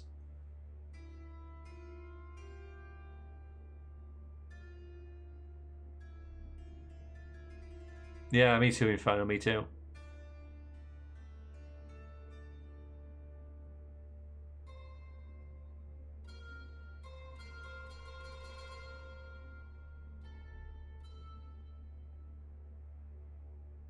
Yeah, at this stage I've got to think about my character. You know, we made a couple of choices here, but I don't think, you know, anything that we can't really reason away. So yeah. I think my character will be a bit of a scoundrel, but do a job well. Like, you know, because we have to, don't we? But at the same time, kind of selfish, kind of out for herself sort of thing, you know. So I don't think it's going to be this one.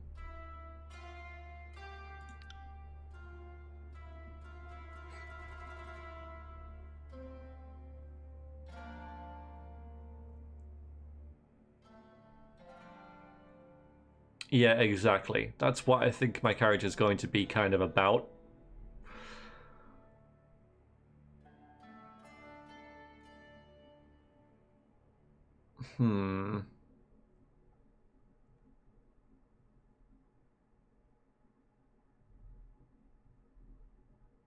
So in these two, we're both taking bribes. It just depends whose bribe we're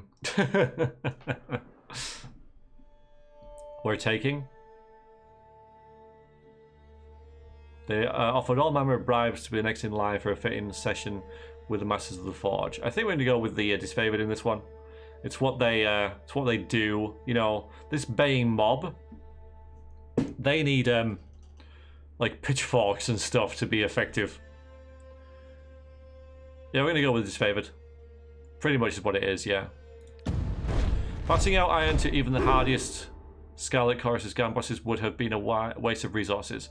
Most of them couldn't wield arms more complicated than the pitchfork, and their chances of surviving a fortnight were suspect. The disfavored, by contrast, knew how to use and respected capable weapon to its greatest potential. Perhaps more importantly, the disfavored remember their friends when a time of need arises, and their loyalty runs as deep as any vein of iron ore. That's good to know. Yeah, I mean, because we could make a friend in the Scarlet Chorus, and then, like, 2 weeks later, they're dead.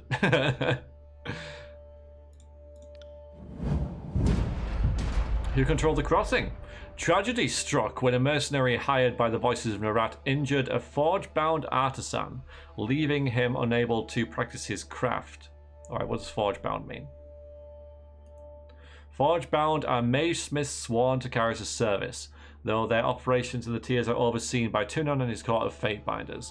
Each forge-bound uses magic as a tool to augment their personal crafts, most commonly smelting and metalworking, but carpenters, tailors, and tanners are found in the ranks, and each mage strives to create that which is impossible with mundane hands. Most notably, the forge-bound are the sole masters of iron working in the known world.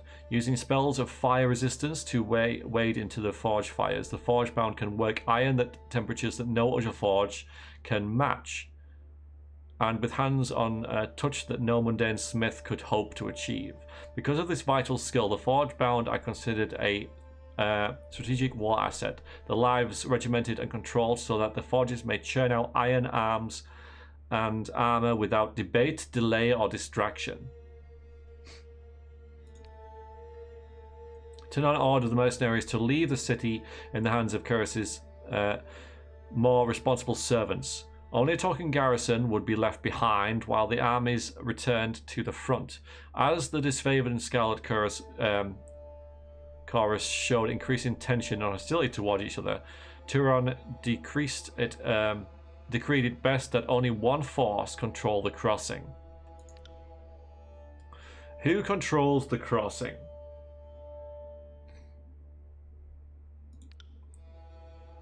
Disfavored or the Scarlet Chorus? Well, it's got to be the disfavored, hasn't it? Because they're the ones who are using the iron.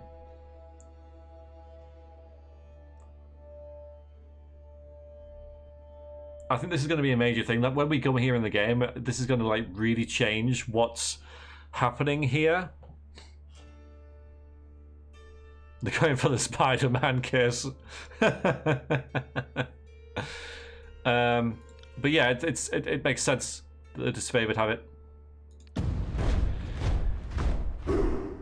There's not many of them, but they kind of need this resource to make them stronger. So, the disfavored placed a modest garrison in the settlement of Lathan's Crossing. Though the force was larger than might be needed to police the small settlement, protecting the forge-bound ironsmiths became the true agenda for the defense force, as these magical craftsmen kept the disfavored invasion force suited in iron. Yeah, exactly.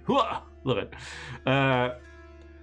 Relieved at the departure of the Scarlet Chorus, citizens of Lathan's Crossing felt they got the least of the two burdens. You received word from Graven Ash thanking you for the decision. The Forge Bound and their weaponry could not be entrusted to the voices of Nerad. I think that's gone fairly well. Yeah, so we'll mark that there as... That's good, good. Hello, hello, Death. Oh boy. Lots of stuff and things. How we're doing? Good. Just working on the background now.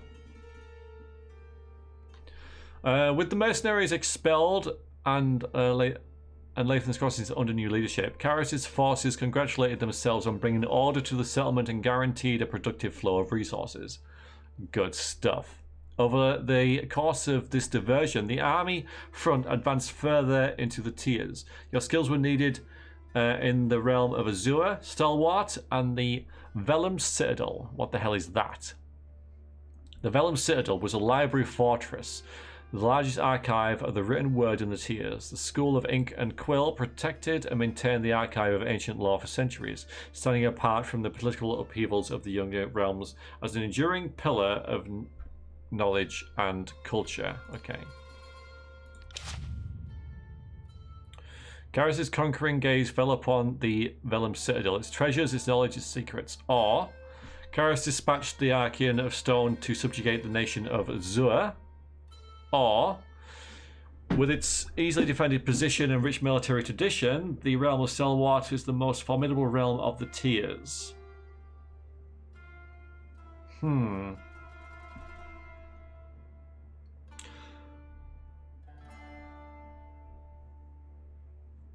Let's go with this one, maybe, I guess.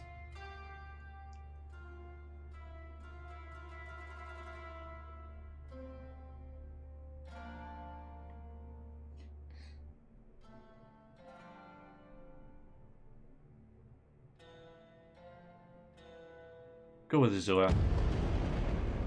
See what happens here. It's the most obtuse.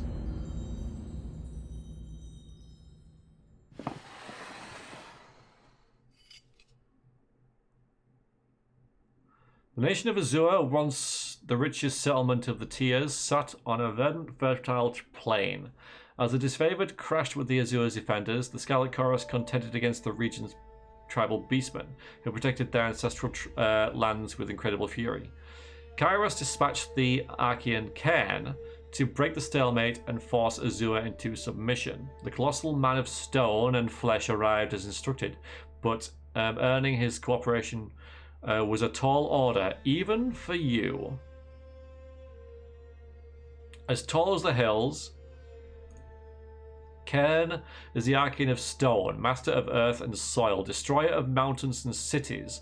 Cairn is the reluctant leader of the Earthshaker Guild, though he is less their teacher and more their object of study. The massive Archean is sworn to Graven Ash and provides arcane support to the disfavored war effort. Okay, got to remember that. Again, we're leaning towards more of the disfavored in this. Possibly. Alright, what do we got? Stalked by shadows. After a roaming pack of beastmen slaughtered a disfavored patrol, the Scarlet Chorus responded by laying... A new species of creature has entered your dungeon. Cereal, thank you very, very much for the follow. You are now one of the people. After a roaming pack of beastmen slaughtered a disfavored patrol, the Scarlet Chorus responded by laying claim to the beasts of their army, while the disfavored readied a company to enact vengeance. The disfavored legion considered the beasts beyond taming, and the butchers of their northern brethren needed to be brought to justice. That makes sense, of course. So, denied the Scarlet Chorus's superior's claim and authorized the disfavored to enact proper vengeance on their fallen, or denied the disfavored their vengeance and joined the chorus in capturing the beasts.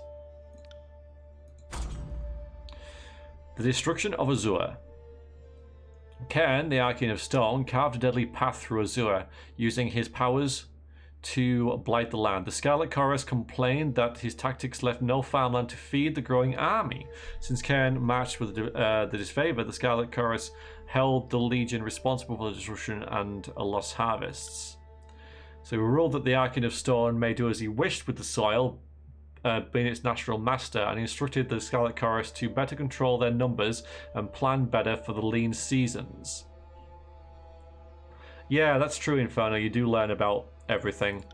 A couple of characters and stuff as well. Yeah, so when you get into the game proper, you aren't confused by strangers.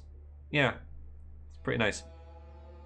You orders Cairn's disciples, the disfavored Earthshakers, to use their magic to repair the arable land destroyed by the Archon of Stone.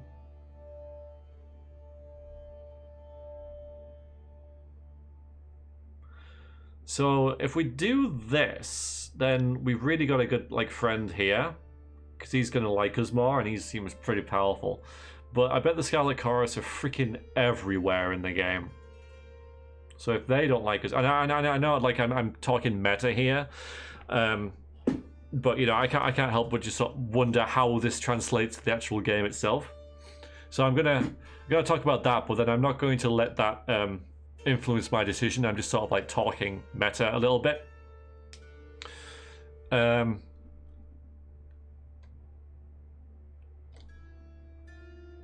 character would think of the big picture as well.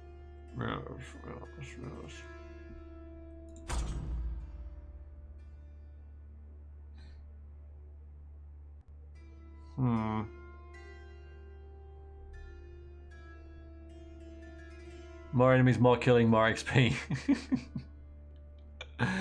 I like it.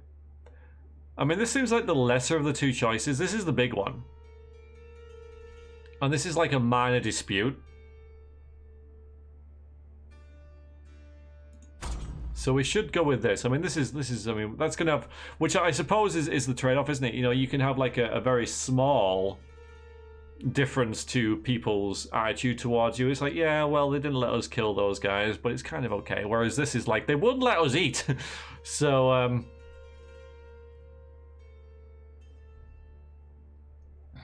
yeah, and it's really cool how you can make a different game world with all these choices.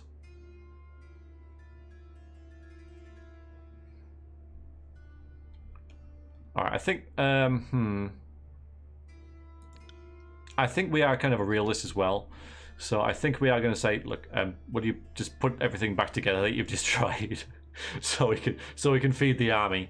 I think that's what we're going to go with.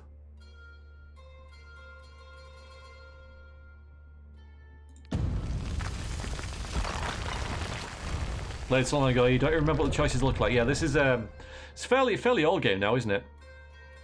All right, at Cairn's rate of destruction, the lands of Azure would soon be unable to sustain crops. And that's the whole reason. Well, it isn't the. I mean, we're doing it for completeness as well, but obviously we want to maintain the resources that are there to help. I mean, you know, we invaded the other place for its iron.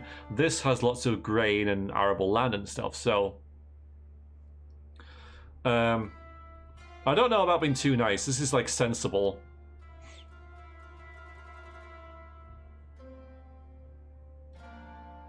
Alright, so Scarlet Chorus voiced his concerns and you backed them, going so far as to enlist disfavored mages for aid. Though those pause their studies and focus on agriculture, the mages grudgingly assented and travelled with the rear guard, working to heal the land as they went. Yeah, so I mean, like, tactically, this makes sense.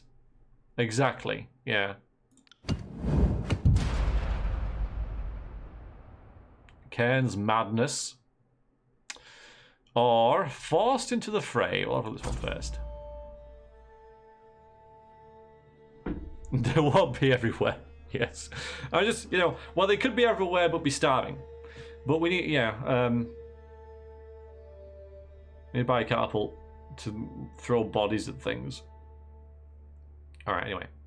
The Archon of Stone went missing during the campaign. As disfavored mages busied themselves with the search for Cairn, the Scarlet Chorus forced the mages into combat against their will, during which two were slain.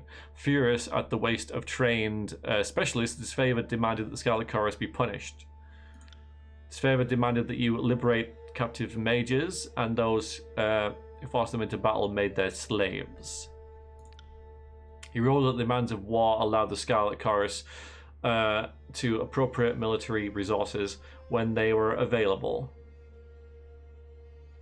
Or Cairn's madness. The Archon of Stone refused to rejoin the war camp, loudly denying Kyrus' claim over Azura. Nothing less than a full unit of soldiers could subdue the treasonous Archean, yet neither army was willing to risk lives tracking him down. You delivered the order that sent Kyrus' forces marching after Cairn. So we either have the Disfavored doing it. When Cairn brought them victory, the Disfavored hailed him as one of their number. With Cairn, when Cairn defied the will of the Overlord, it fell to the Disfavored to track him down to get answers. Or the Scarlet Chorus had the advantage of numbers and speed. You ordered them to deploy their numerous scouts to scour the countryside and find the alleged traitor Cairn. I think we're going to do that. We're going to have them do it. Yeah. And it seems like they're you know, there's so many of them, they'll find him. Seems like something a mob would be suitable for. So we'll have them do it. Seldom praised for their subtlety, the howling mob of Scarlet Chorus took to the wilderness in great numbers. Though they scoured the region from top to bottom and found a wealth of evidence to suggest Cairn's passing, they could not locate the Archean. The evidence they found suggested that Cairn had amassed a following of local beastmen, the implications of which troubled Kyrus' army.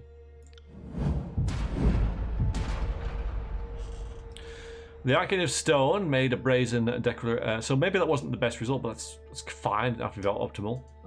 Cairn's still out there somewhere then. It'd be kind of cool to find him some point, maybe.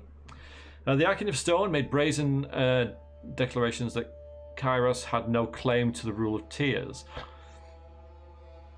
Okay, so maybe you don't find him because this is next. Or maybe this is all, like, generated because of what you've done previously.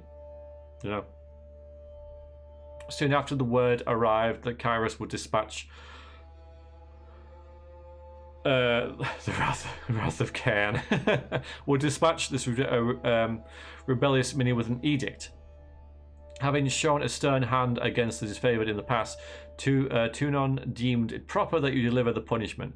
Tunon selected you to the honor of proclaiming Kyrus' Edict of Stone and a magical spell with the power to destroy the Archean. As he sensed his approaching doom, Cairn began an assault on Plainsgate, the largest human settlement of the area. It fell to you to send Kyrus' forces into a suicide mission to halt Cairn's destruction while you completed the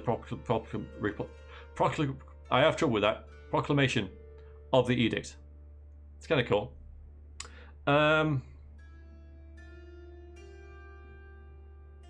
Something I've noticed about this game straight away is that its writing is a bit plainer than Pillars of Eternity, and that goes towards the place names as well, which I'm really pleased about, because these names are really nice to both read and to remember as well. Oh, I did that. I'd look at that. Oh, I'm sure I did. Maybe not. So yeah, so you kind of know that Azura is the place with the farms, and the Lathan is the place with the iron. See, I already like that's in my head already, so it's really nice that you know. Whereas in Pillars of Eternity, I can't remember a single place name because they were all so elaborate. And yes, that may work in terms of like world building, and there will all be different languages and stuff. But when it comes to actually, oh yeah, that was the place with the, you know, I don't know what. I don't remember it though. That's the problem. It's the same. It was with Dragon Age Origins. That did it really well as well. Because like I still remember like Olay, which was the French inspired place and that kind of stuff. The Witcher does it pretty well as well.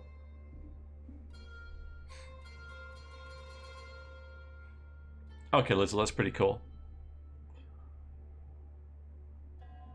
So telling names, I think, works really well. Just for the readers or the players, like ease of use, You don't have to look up everything all the time. Think, what was that place? Where, you know? So yeah, it's nice. Anyway, so Kyrus' most powerful magic is that of the Edict. Commandments cast upon whole regions that can control and destroy man and nature alike. Once cast, an edict can rain fire, wither crops, demoralize cities, usher an endless night, or do whatever it is that Kairos envisioned. No known force, magical mundane, can stop an edict, though each edict is often worded to include some condition or contingency that will see its end. Some edicts have been short-lived, delivering days of unwanted catastrophe. Just as many have lingered for centuries.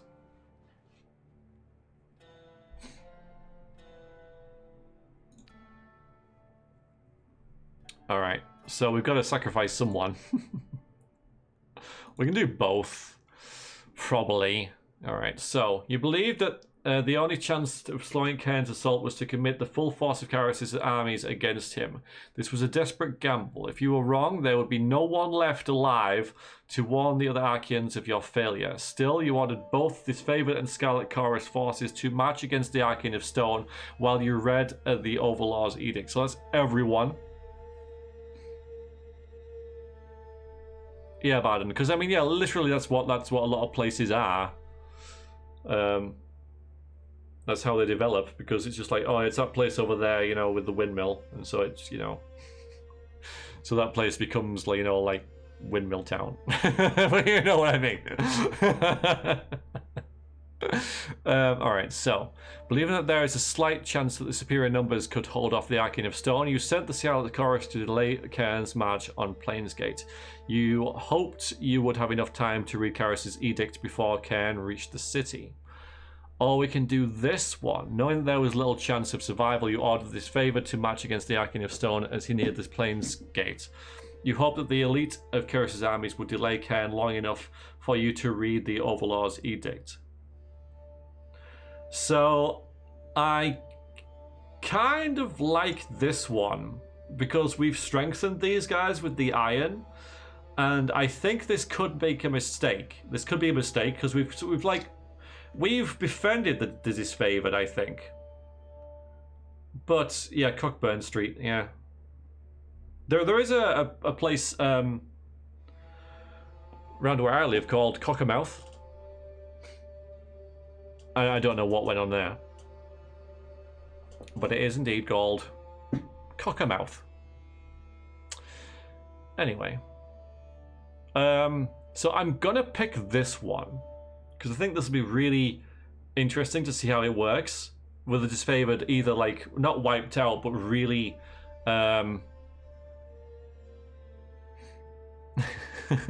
Rooster Dentist, that's right. Really weakened by this, but I also think that it's something our character might do, thinking, all right, you guys, you know, earn your worth. You've got your iron, you know, and I've kind of helped you out exactly as you do. So I think this is the most interesting choice. So let's do it and find out what happens. Like I say, I don't think this is going to be the wise choice, all in all, but I think it's going to be the most interesting. The Disfavored approached the battle with hard hearts and grim expressions, pondering the futility of their goal. They fought and died defending Plainsgate, which, in spite of their efforts, suffered extensive damage. Cairn dismantled their phalanx like a row of toy soldiers as you read the final line of Kyrus' destructive spell. A chasm opened under the battlefield, allowing the Disfavored, swallowing the Disfavored and withdrawing the portions of the once verdant landscape. So it was all pointless at the end anyway. Then the earth heaved open like a cairn, and the Archean allowed it with serene acceptance. Yeah, okay, so yeah, he was swallowed by it. I don't think so far, Skeld. Alright. So that's sort of what I expected to happen.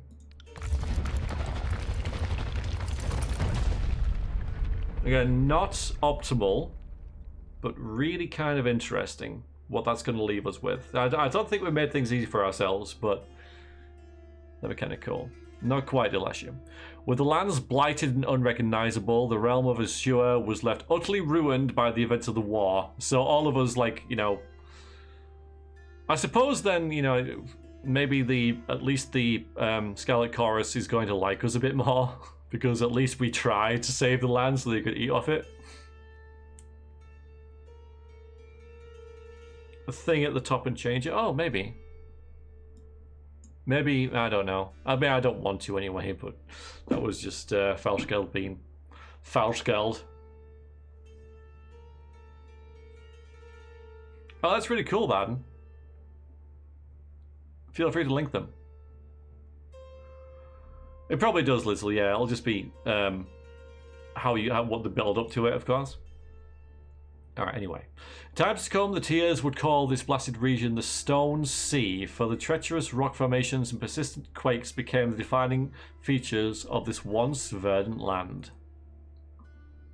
Stone Sea is a name given to what remains of the land of Azure, after Kyrus' Edict of Stone devastated the landscape. Once a rolling landscape of winding rivers and fertile plains, tectonic shifts have altered the landscape, choking rivers, collapsing roads, and altering the landscape for hundreds of leagues. Oh, marvelous. Marvelous. The Scarlet Chorus established a sprawling camp in the shattered rocky terrain and quickly absorbed those displaced by the upheaval of the land. These hapless refugees were put to work as slaves and soldiers, and the Chorus slowly built themselves a makeshift fortress in the blighted, quake-ridden realm.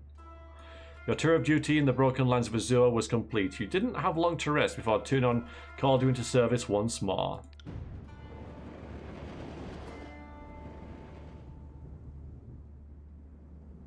Conquest complete. You have reached the end of Kyrus' conquest. Do you want to continue or erase your progress and start over? Ha! That's an interesting thing to put there. But I guess it makes sense, you know, otherwise, because, yeah, I can see why they put it in there, put it in there, because I prefer a choice that I can ignore than no choice at all. So, it's fine that this is there. Right, so I'm just going to replay it and do it. No, we're not. We're going to go with that. Before I hit continue, I shall be back real quick. Don't go anywhere. Just going to need a quick break, and then we'll actually get into the game. So I will not be long at all.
Alright, I'm back. Sorry about that. So yeah, I mean, I'm really glad I put like 3 hours for this.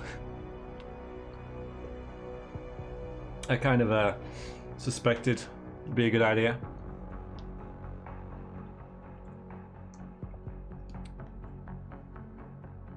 Right, let me click that link as well, Baden. Check that out tomorrow. Nice intro.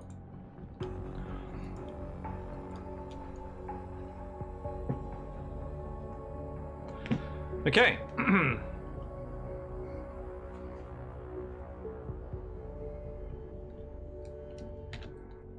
Oh, we had the music in the background. Oops, sorry about that. Unprofessional. All right, so Continue.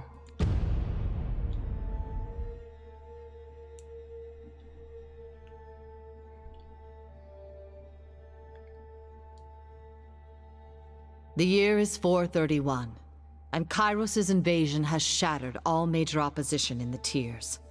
The Younger Realms, the Bastard Tier, the Free Cities. All who defied Kairos lay broken by battle, or bowed in surrender. The two armies of the Overlord, the Disfavored and the Scarlet Chorus, now control our lands.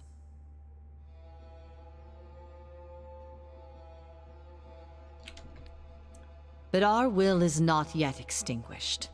Not entirely. In the Valley of Vendrian's Well, those of us unwilling to bow to Kairos have banded together in defiance. Violating an oath of surrender from 2 years prior, we have staged a bloody uprising, murdering the Disfavored and Scarlet Chorus garrison in a midnight assault.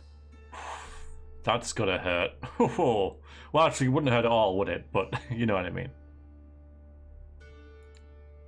With their main forces spread across the tiers, the Disfavored and Scarlet Chorus redeploy to Vendrian's Well to crush the resistance. But months pass with no definitive battle. As disagreement and discord paralyze the Archons, we bide our time and wait for our message of insurrection to spread across the tiers. The Overlord is not amused, and Kairos has one message for the Archons. Actually... Crush the Oathbreakers, or die. Kairos backs this threat with an edict, a magical commandment that can slay all in the valley should the order be ignored. The honor of proclaiming this edict fell to you. Sent across the mountains to Vendrian's Well, you carry the Overlord's edict to read before the Archons. As you finally make your way through the winding mountain passes into the valley, the ground trembles, and Kairos' magic seals the way behind you. You are trapped in Vendrian's Well, with Kairos' armies and the Oathbreakers. The only way to survive is to fulfill the terms of the Overlord's edict, in any way that you can. Alright. Oh, that's a nice transition.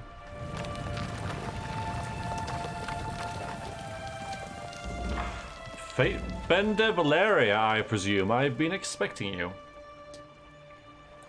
Alright, we've got this, which I can't drag, so... Oh, yay, I got the Paradox account. Received Wrought in Ruin. Amazing. The dungeon has been breached. Ah, Colwell, thank you very, very much for the raid. Hope you're doing good. Thank you very much. So maybe we should put, just to, maybe we should put this over here. At least for now. Now we get the tutorial. 2 hours later.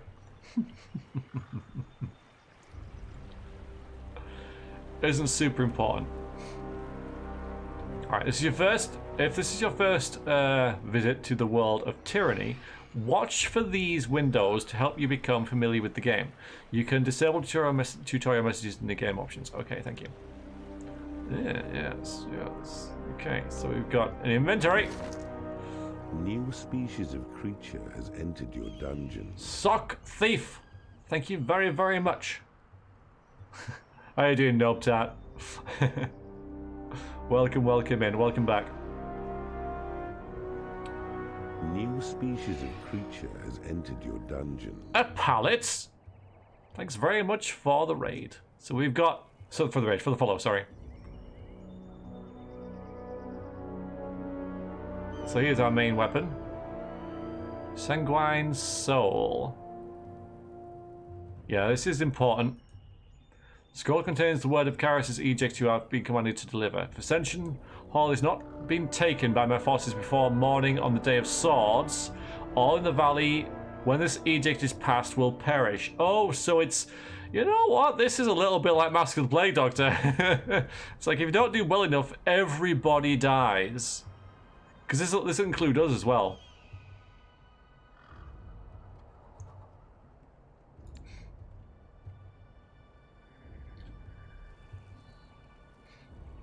So, hence the, that's the crux of it, right?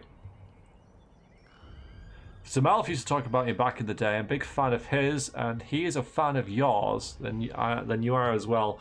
Zamalf and I are very, very different. You know, Zamalf's like a freaking genius, you know, robot type of dude, really.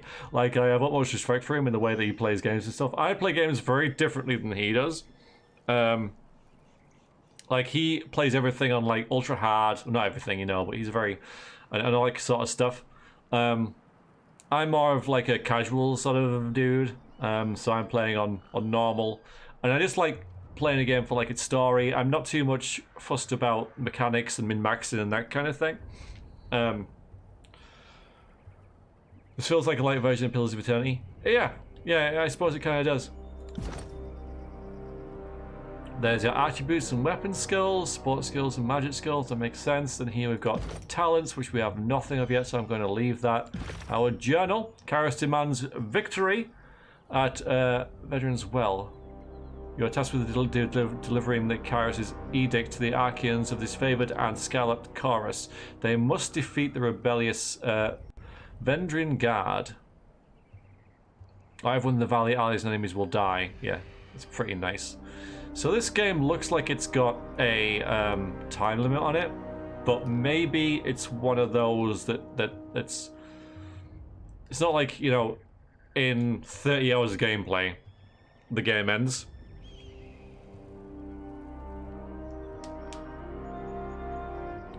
It's more like a story-driven one, I think. Okay, nice. Make your way to the southeast through Edgering Fort and travel to his favoured camp where Graven Ash and the Voices of Neret are meeting to discuss their strategy. Oh, we can... Oh, so this is where we can make things with our sigils. I'm going to leave this for now.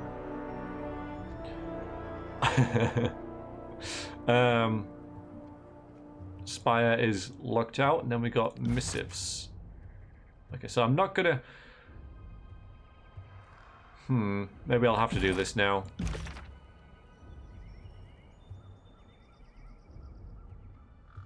There's definitely a time limit, though, as there's a way to cheese it. Okay.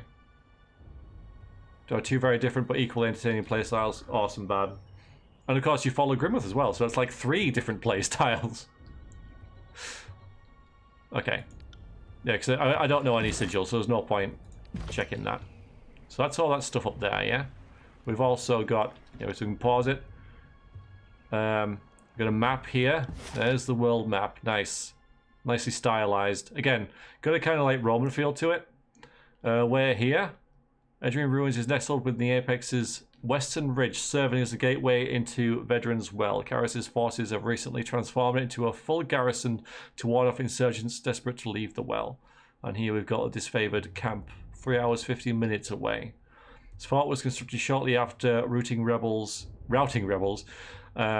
along the valley's western edge. The Archean Graven Ash directs all disfavored efforts from this location. That's where we're going.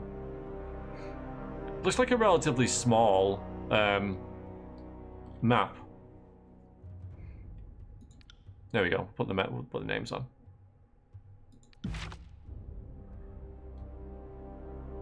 Oh, but then you go into sub-maps.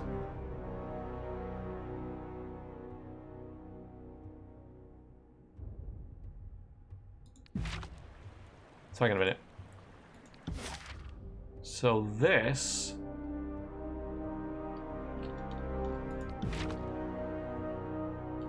Cool.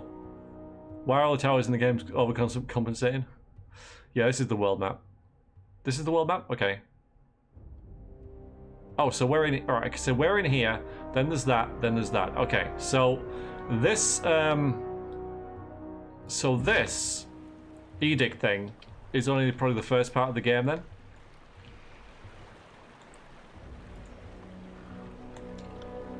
Ancient Weeping Mother statue pays homage to Queen someone or other. Lysander is first of her name. Fresh water once flowed from the statue, but then cursed forces attacked. The statue began weeping blood and has done so ever since. Once pure water, Queen Lycaris. Tears runs red with blood.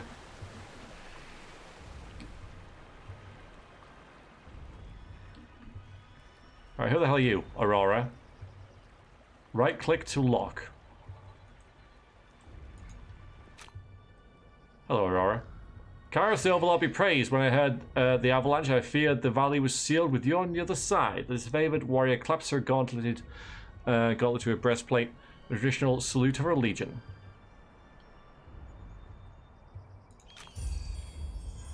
I've gained favor with the disfavored already. Favor with the disfavored.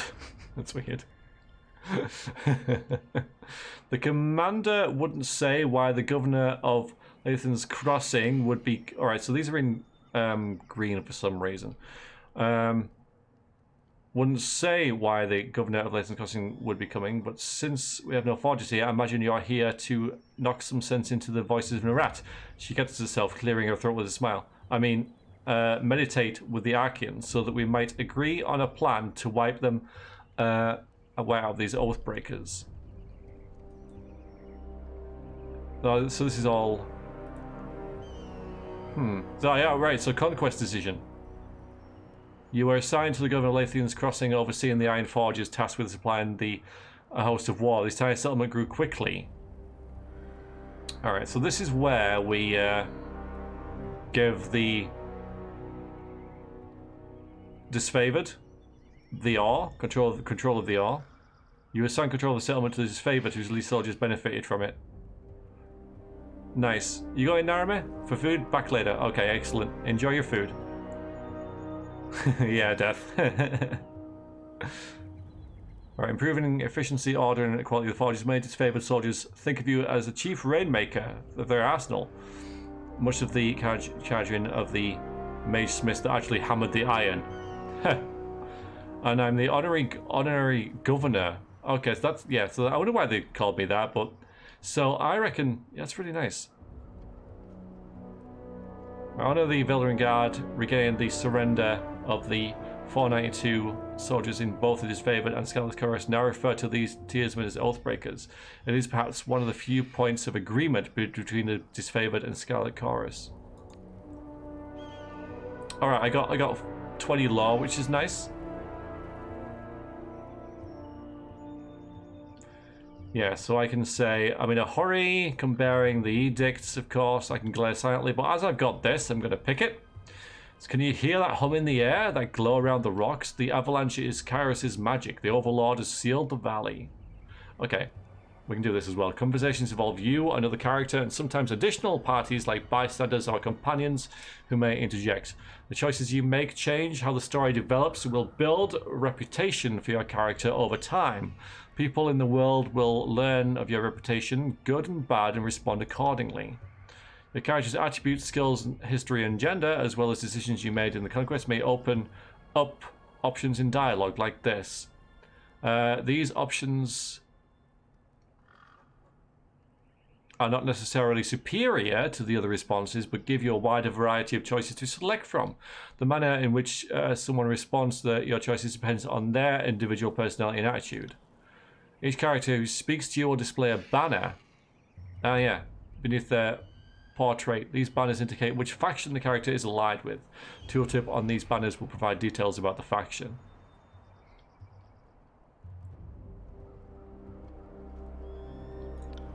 I often see names of important characters and locations displayed in gold text character. The tooltips in these glossy entries provide you with important information around the world.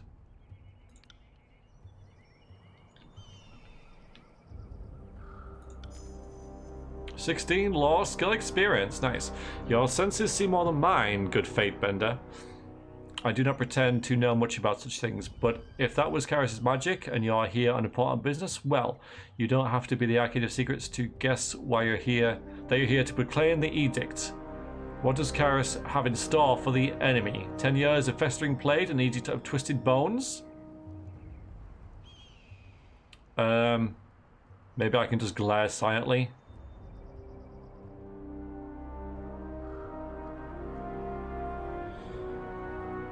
Look at me, like, running at her. I'm in a hurry. Well, you've traveled a long way. I won't keep you further. I'm sure the Icons will want to hear from you. Her voice falls silent. Her attention stepped eastward with a lamb. Did you hear that? Uh-oh! Combat! More runners. Third time this week. The Oathbreakers keep trying to send messages through the mountains to gather help outside the valley. She points over to the collapsed path by which you arrived, but they're a bit too late for that now. Come, let's show these Oathbreakers a good fight. It's supposed to auto-pause when fights start. Look at this. I don't want to. Auto-pause. Combat starts. Where's my auto-pause? Rubbish. For the glory of Kairos, indeed. Alright, so. I just stood here doing nothing. So this dude... Oh, I see, this is just that. It's nothing to do with the combat. I don't know. So we can have a bit of a rest. A bit early for that. Throw that. We can hobble him. Or thrust. Spells, weapon sets. Yeah, so we can go between that and our Lesser Staff of Boreal Frost. Yeah, looks like this is a melee weapon.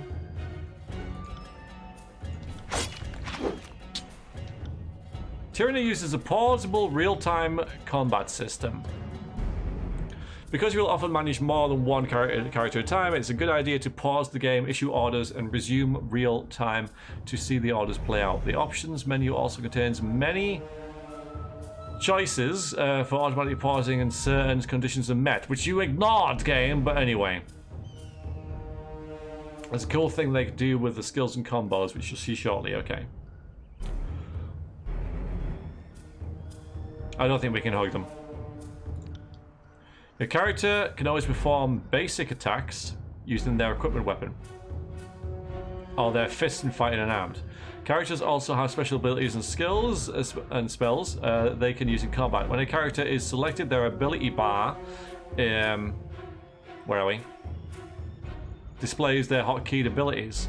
As new abilities and spells are gained, they are automatically added to the new bar. Yeah, okay, so it's obviously 1 to 0 here. All your character's abilities and spells can be accessed by selecting the category icon at the bottom. Let's start again. All of your character's abilities and spells can be accessed by selecting the category icon at the bottom of the selected frame. Abilities are grouped into talent, spells, and combo abilities, artifact abilities, reputation abilities, and stances. Category icons and weapon steps and quick items follow.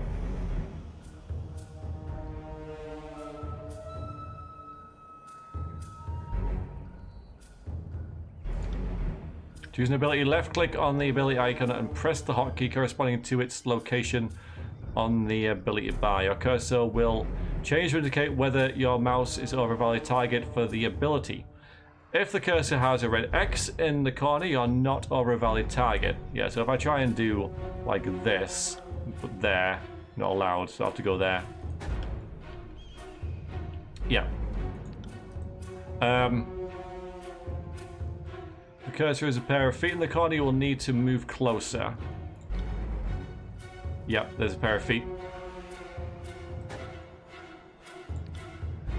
All characters in the game, friend or foe, have 5 primary defenses against attacks: parry, dodge, endurance, will, and magic.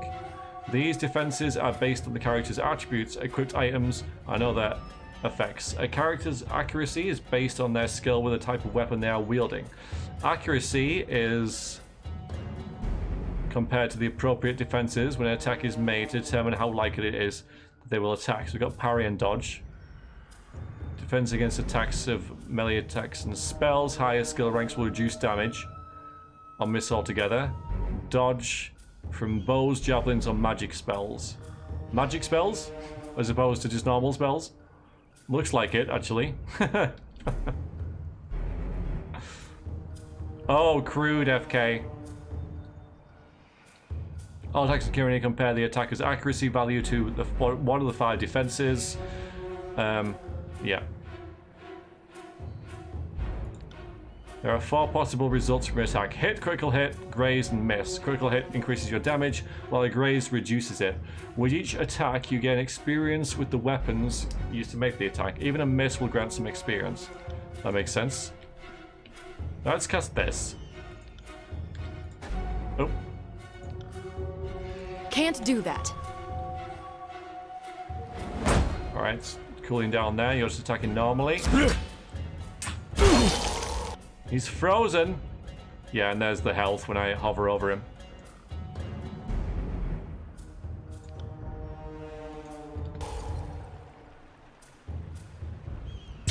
Okay, we can zoom in. Missed. Fair. Healing potions, nice. So this doesn't have the endurance thing that... the endurance mechanic that Pillars of Eternity does. This is useless. I should try something else. So if I back off now... I got it. I'll just default to throwing. Nice, okay. So it's just contextual.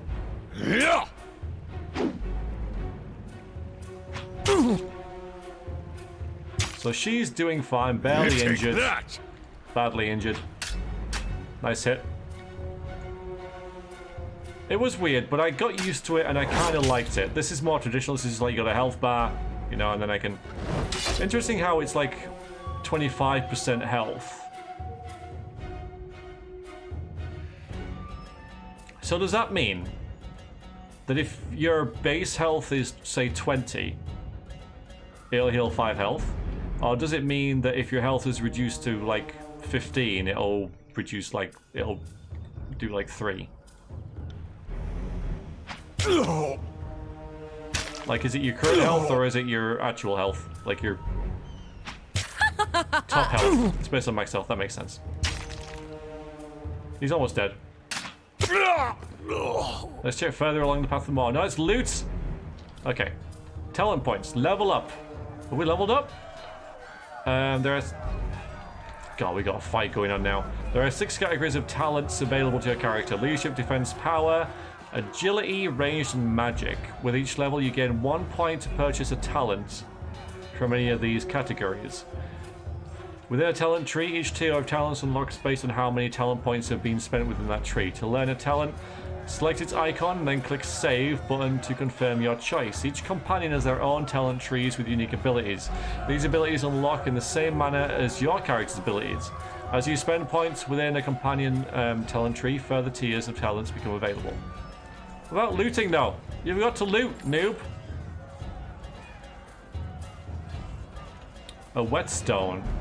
2 armor penetration by attacks for 300 seconds. And a potion of protection plus 2 armor for 300 seconds.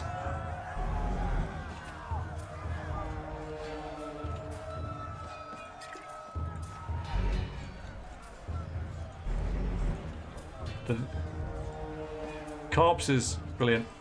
You know what? I'm gonna... Hang on. Controls. No, wait. Left click to move. Yeah, do that. Because I'm doing that. Always loot first, right? The avalanche has us blocked. Do you think you could fit through the rubble? No. Absolutely not. Rockside blocks your path ahead. You can squeeze through the narrow gap between the stones, or you can attempt to push one of the boulders out the way. Yeah, we don't have 30 athletics. So we'll have to squeeze through and probably take a minor injury.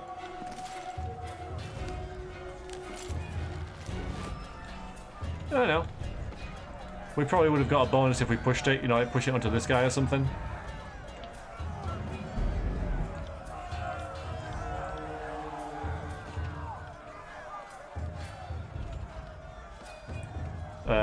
Yeah, so that.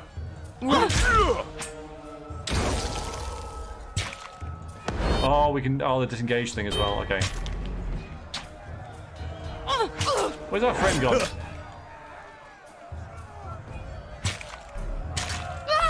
One damage, one damage. Epic stuff.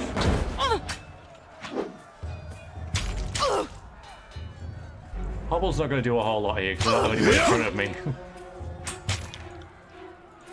So how much damage does this do? 9, sweet. And he's frozen so I can move away. Maybe kite him a bit. Oh, there's not much room up here, sadly. She's injured. Oh boy. Alright, well that's actually worked for us. So I can go here. I can't do that yet though. Your friend is still back before Rock. Can you bring them up? I don't think so. Hello, Kenzo. Have fun lurking. Enjoy.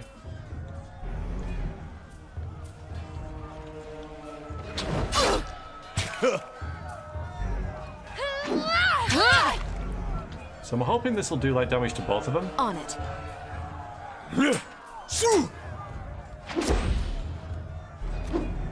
Didn't work. Didn't work. I got whatever it. reason. Why didn't it work? Maybe because I got hit. There's too much in there to see.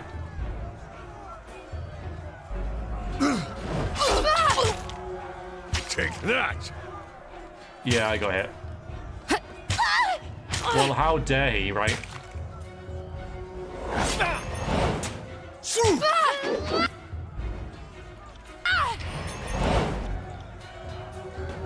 try this again then. I think it did get both of them, yeah, it did.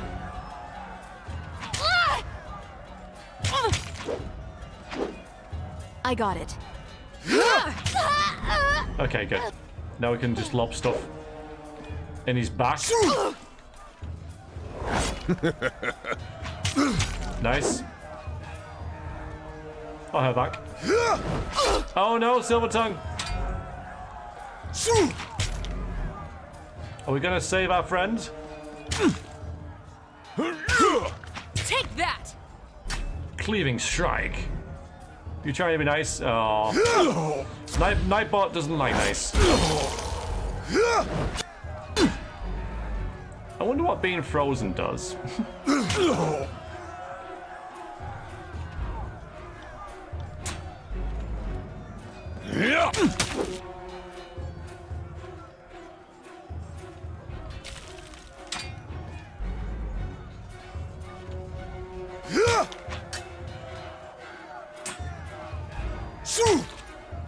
Run back in there. Run back out. Will do. Oh. Our friend died. Our ally.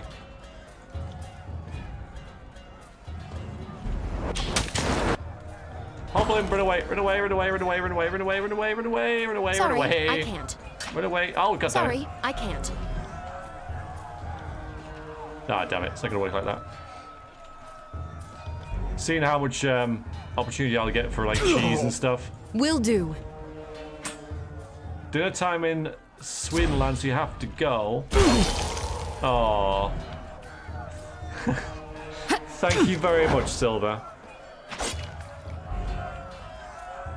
That's really nice of you. Enjoy your dinner. I'm liking the slow effects, you know, it pretty much means they can't attack. This is useless. I should it- try something else. It probably increases their defense, though. Damn it! On it.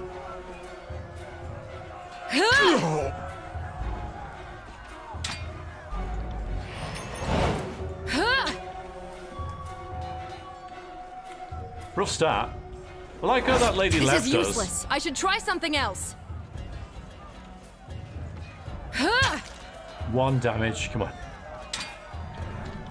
Right, he's just attacked us, so maybe we can squeeze that one in. Bit of timing involved.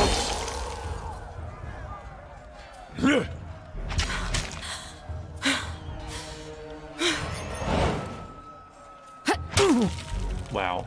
She was too chunky to squeeze through. Yeah, so if I'd have moved the boulder, both of us could have got through.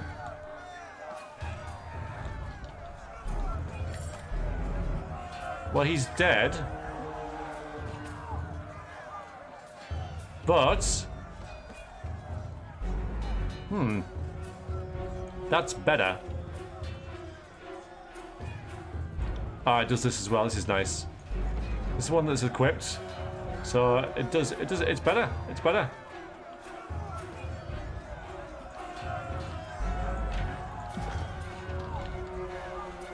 So we got a better javelin, even if the guy did die. So this is what I have equipped, right?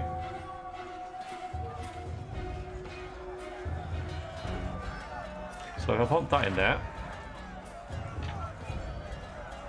that's the one, that's the new one. Nice, okay.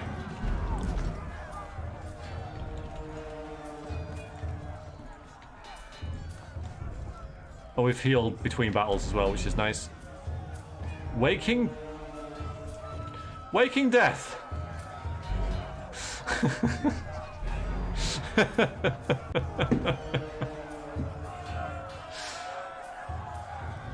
Oh, that's good. That's what we need.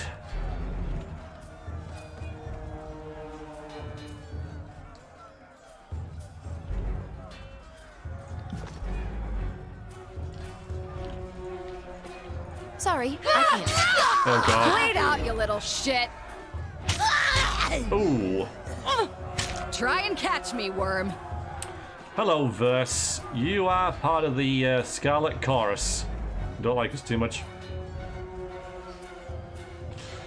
Try to catch me, worm. A young Scarlet Fury weaves around the Velvet Guard attackers, avoiding their weapons with fluid grace. She nods to acknowledge you. Scarlet Fury. Scarlet Furies are the elite fighters of the Scarlet Chorus, distinguished by their graceful attacks and murderous persistence. Better armed and trained than most Chorus conscripts, the Furies are found among the vanguard of battle. Their brutal displays of skill, inspiring bloodlust in the masses and fear in the enemy. Hi. Breathless enemy soldier glances to a countryman. This one's crazy. Too much letting her water. We should cut our losses and turn back. Ha, Fate Finder. You're here at last. Care to join me in putting these cowards out of their misery? Save something for me, I guess.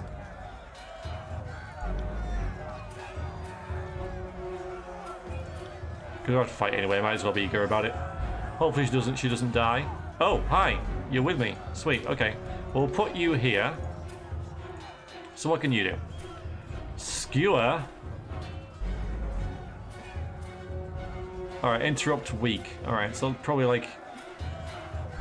So what's the interrupt on this then? Doesn't say.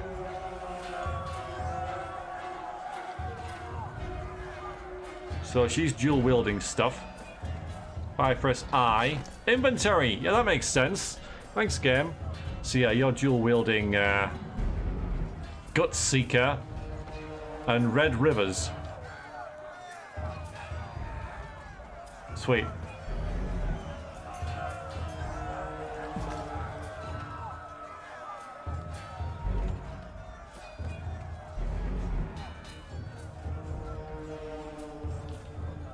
Yeah, of course. Inferno. Yeah, as you do. I thought it would be. I thought it would be that.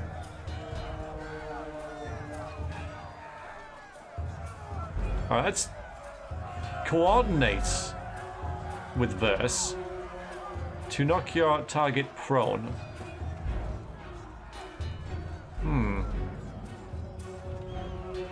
Alright, so this is where you can...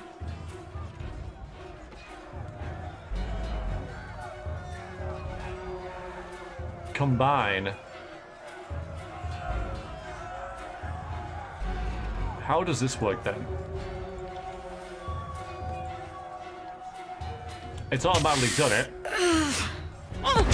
Sweet. Ready for another? Nice. That's ridiculously awesome. Will do. You got it.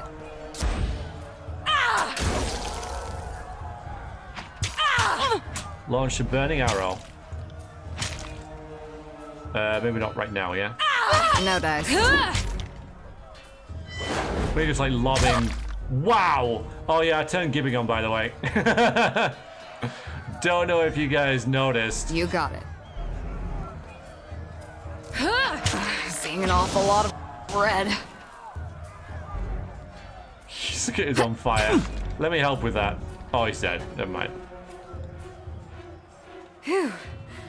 I can tell you didn't spend the conquest in a diplomat's tent. Fighter surveys the flesh corpses and nods with satisfaction. I'm versed, by the way. But there are more important things to take care of than introductions. Those Vendrian guard we killed didn't come alone. He gestures to the skirmish unfolding in the pass below.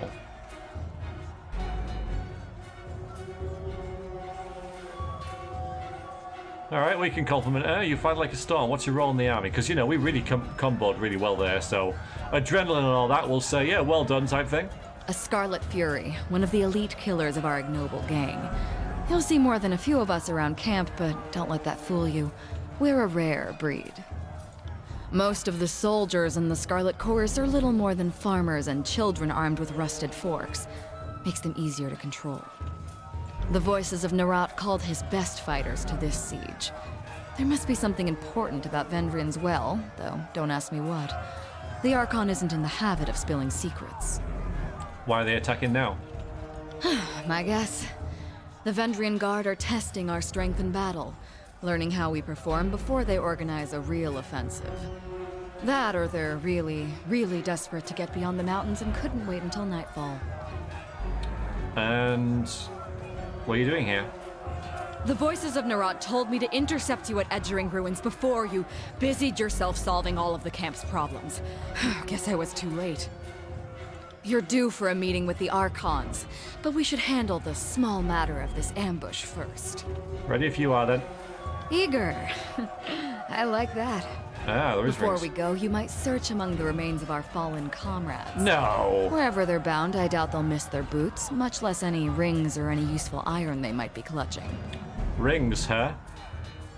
First introduced by Kairos in the early years of the Northern Conquest, the currency of the divided realms was of questionable value and easily counterfeit, and rings offered the promise of a shared economy simple enough for anyone to understand. Today, they are the standard currency across the known lands of Terratus. Their commonality and ease of transportation quickly made rings the preferred unit of trade, even in realms where Kairos' peace is not observed. They're nice and practical, yeah, we don't care about not looting. No reason to pity the fallen. Before long, we might wish we'd joined them here. But at least we'll enjoy heavy pockets and warm toes. For the voices of Nerat! Gotta loot first, gotta loot. Alright, I think it's doing both of them. Scroll, a lesser sigil of reaching grasp, nice. Slightly increases the range of a spell. Okay, that's good. Then we got another healing potion and a Scarlet Fury helm. Compared to this, it is... So headgear worn by Tyrann's Fatebinders are made to withstand extreme weather conditions. As agents of the court are prone to visiting regions struck by Kairos' edicts, their garb must be resilient and adaptable by necessity. The leatherwork protects the head from harm while insulating against the cold, but offers sufficient space to breathe in the environments of extreme heat. Nothing about that in the stats, though. Does seem like this is better. Like, instantly we find something that's better.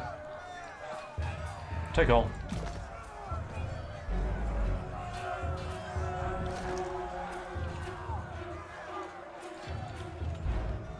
Ah, but it's not here for whatever reason.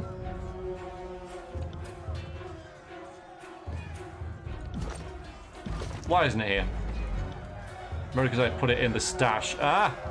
The good old stash. Yeah, we're gonna hide our helmet. Yeah, not leaving both of them. Empty spike waiting for its next victim.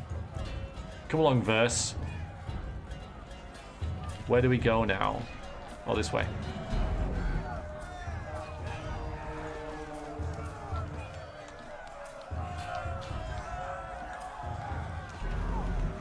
Oh, God.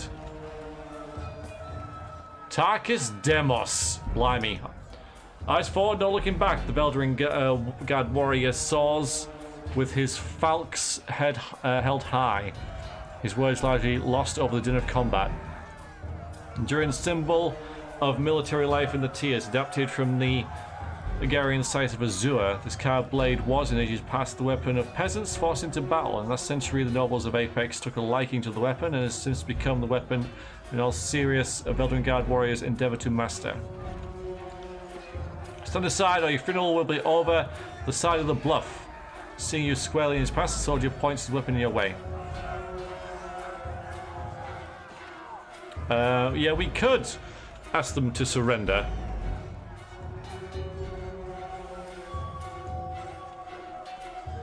Versus a helmet? I don't know. No escape! Settle this with bronze. Okay. Wrath of the Veldrin Guard. Okay, I see how that works. It's kind of nice. Nice and simple. Pretty elegant. Okay. Reinforcements, hurry! Boy. Oh, nice. Okay, I was really hoping we wouldn't have to fight 5 of them. Mocking Blaze. Oh, so this is like for each individual person rather than the actual faction in total. Very good friend in Rome called Tarkus Demos.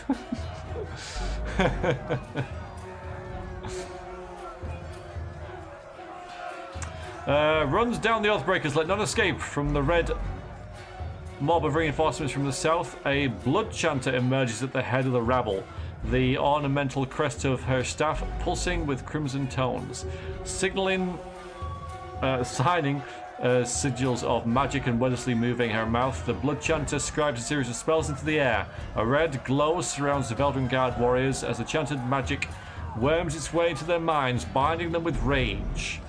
Hold position, all of you, you there! Keep to the path! The warrior gestures along the canyon trail, but his soldiers turn their attention to the Scarlet Chorus, roaring challenges. No, don't engage them! We need to run! His orders are falling on deaf ears. The warrior reluctantly readies his weapon. Yeah, so separated some of them away. Can we do this again? Because that was really good. Campaigner Verse has joined your party. I know. The Versus Gable warrior skilled in both melee and ranged combat. As you acquire companions, you will need to balance their strengths against the strengths of your character to be successful in combat. While it is possible to adventure alone, you will find the game more rewarding with a well-balanced party. How do I like the combat? Exactly the same as Pillars of Eternity, so I like it fine. You know, functional, looks nice, you know, maybe a little bit quicker than Pillars of Eternity. The combo's nice, but yeah, so it's good, like solid, still a 7 out of 10 so far. Like we haven't got into all the spells and stuff yet, so, but you know, nice and familiar, nice and clear and everything like that. So here's the resistances and all that. So yeah, it's kind of nice. There are now 2 characters in your party, and both are selected. Any commands you issue now affect both party members. To select a single party member, click on their selection circle, their portrait, or press F1 to or F2. Okay, I get that. You can either control your new companion directly, or you can enable the AI and have them attack using their abilities automatically. Once their AI is enabled, you can always select them and tell them to attack a specific enemy or use an ability, and they will follow your orders. Ah, so there's AI. Okay, sweet. And this is something that this game, or this engine, does really well, is that you can have the AI on, but if you issue them to do something else, they'll do that. Whereas in Baldur's Gate and older games, they'll just often just ignore what you say. It's like, well, I'm going to do this instead. Any other reference points on the scale? Fallout 1, Divinity. Well, obviously that's quite a different thing, because Fallout 1 is clunky as hell. Divinity, I mean, yeah, most games, Divinity is like a much slower combat because, of course, it's all turn-based. And you can make this turn-based, which I like the choice. But again, it's really hard to sort of judge this against. But yeah, Fallout 1 isn't really a good game to judge this against. It's a bit unfair. Fallout 1 was like 60 years ago. Yes, they are Inferno. But, you know, I still liked Fallout 1 more than Fallout 2. If you right-click the AI button, you can see the settings for your party members. You can... 79 years, yes. You can set the auto-attack behavior of each character, which determines how they attack enemies. For companions, you can also choose AI packages to determine how they use their abilities and stuff. Those are several stance abilities. Oh, these, okay. That provide her with different benefits in combat. Stances are modal abilities, meaning they can be toggled on and off. Only one stance can be activated at a time. When a stance is deactivated, all stance abilities enter cooldown for a short duration. So currently, she's doing this one. Plus 20 dodge. We can do this one. Plus more accuracy, or this one. Minus dodge adds bonus damage to your next attack. 50% of damage received from its attackers. Minus 10 parry. So this will be really good if you're behind an enemy, I guess. My signal. Oh, that didn't work so well. I'll spill your gut.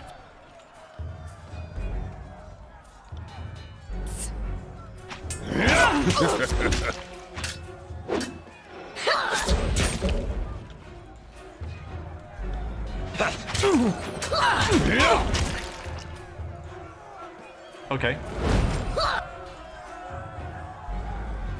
Let's go for the accuracy one.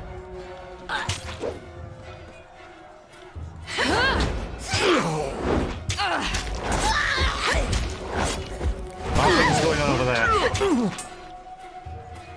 First thirsty for blood. Seems to be.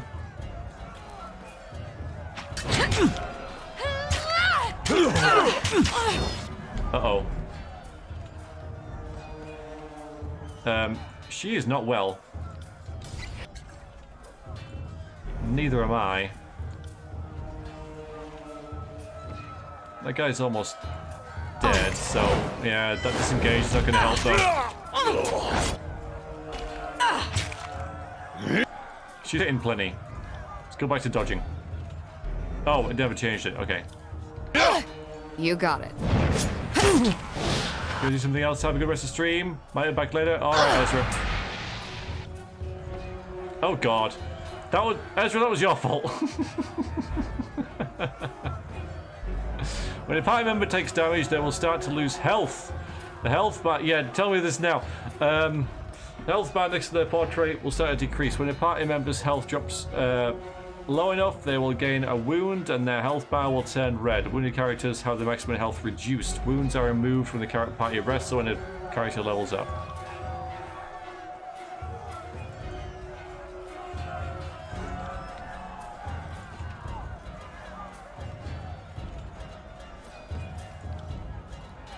You got it. Oh, that was also ranged. Whoops. Let them think they can hit me. Wake me up when it's over. We're dead.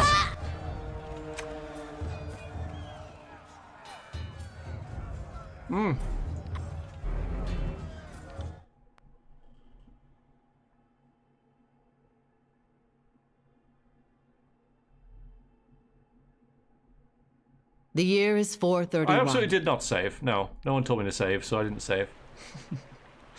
Alright, well, I'll tell you what, that's probably a good time to end it for this session.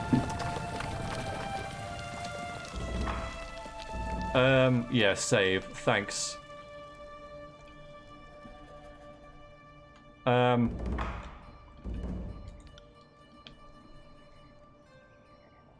Yeah, go to Finder. I mean, I will be playing Generation Zero straight after this. But, yeah, we died. like in the third fight, which surprises me. So it's surprisingly tough. All my character sucks. I don't know. But I did get my feet wet, yeah.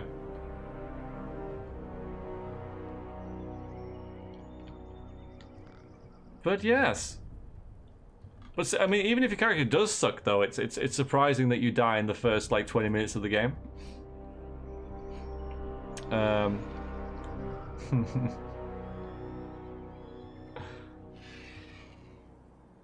This is the wolves fight after leave Candlekeep. I could be it, yeah, couldn't it? I could well be it. Well, I used all my abilities and stuff, FK. Yeah, man. Indeedy. So, yeah, I do you know? We'll have to see whether that was a fluke or whether it's pretty tough. Yes, Faust Girl, I have. Like I say, I don't think I was playing badly, so I am surprised that we died. I'm surprised it throws so many enemies at you straight away as well.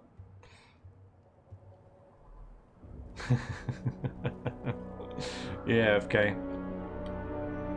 Yeah, that's unusual. Of course, you know, we can't have this person if our athletics was high enough, which it isn't. So, yes, we'll kind of see what happens with that. But I guess, you know, that's a nice... We've got our feet wet, like you said. Yes, indeed, Aram.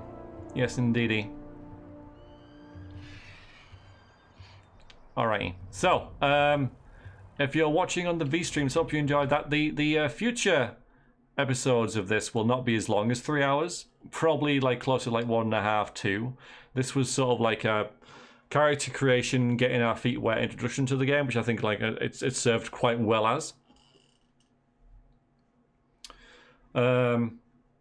Yes, FK. I'm wondering about that. Okay, which makes me wonder even more. You know, like I mean, I suppose it's only like. I'm just surprised I died. That's all. I'm just surprised that we died so early in the game. But you'd have that kind of feeling in Baldur's Gate 1 as well. So maybe next thing, maybe it is just that sort of thing. There's a sort of specific way to do things or whatever. Don't know. Anyway, going to end this for the VOD for the V streams. Next up is Generation Zero for those of you in the stream. But for now, everybody, thank you very much for watching on the V streams, and I will see you next time. Toodaloo.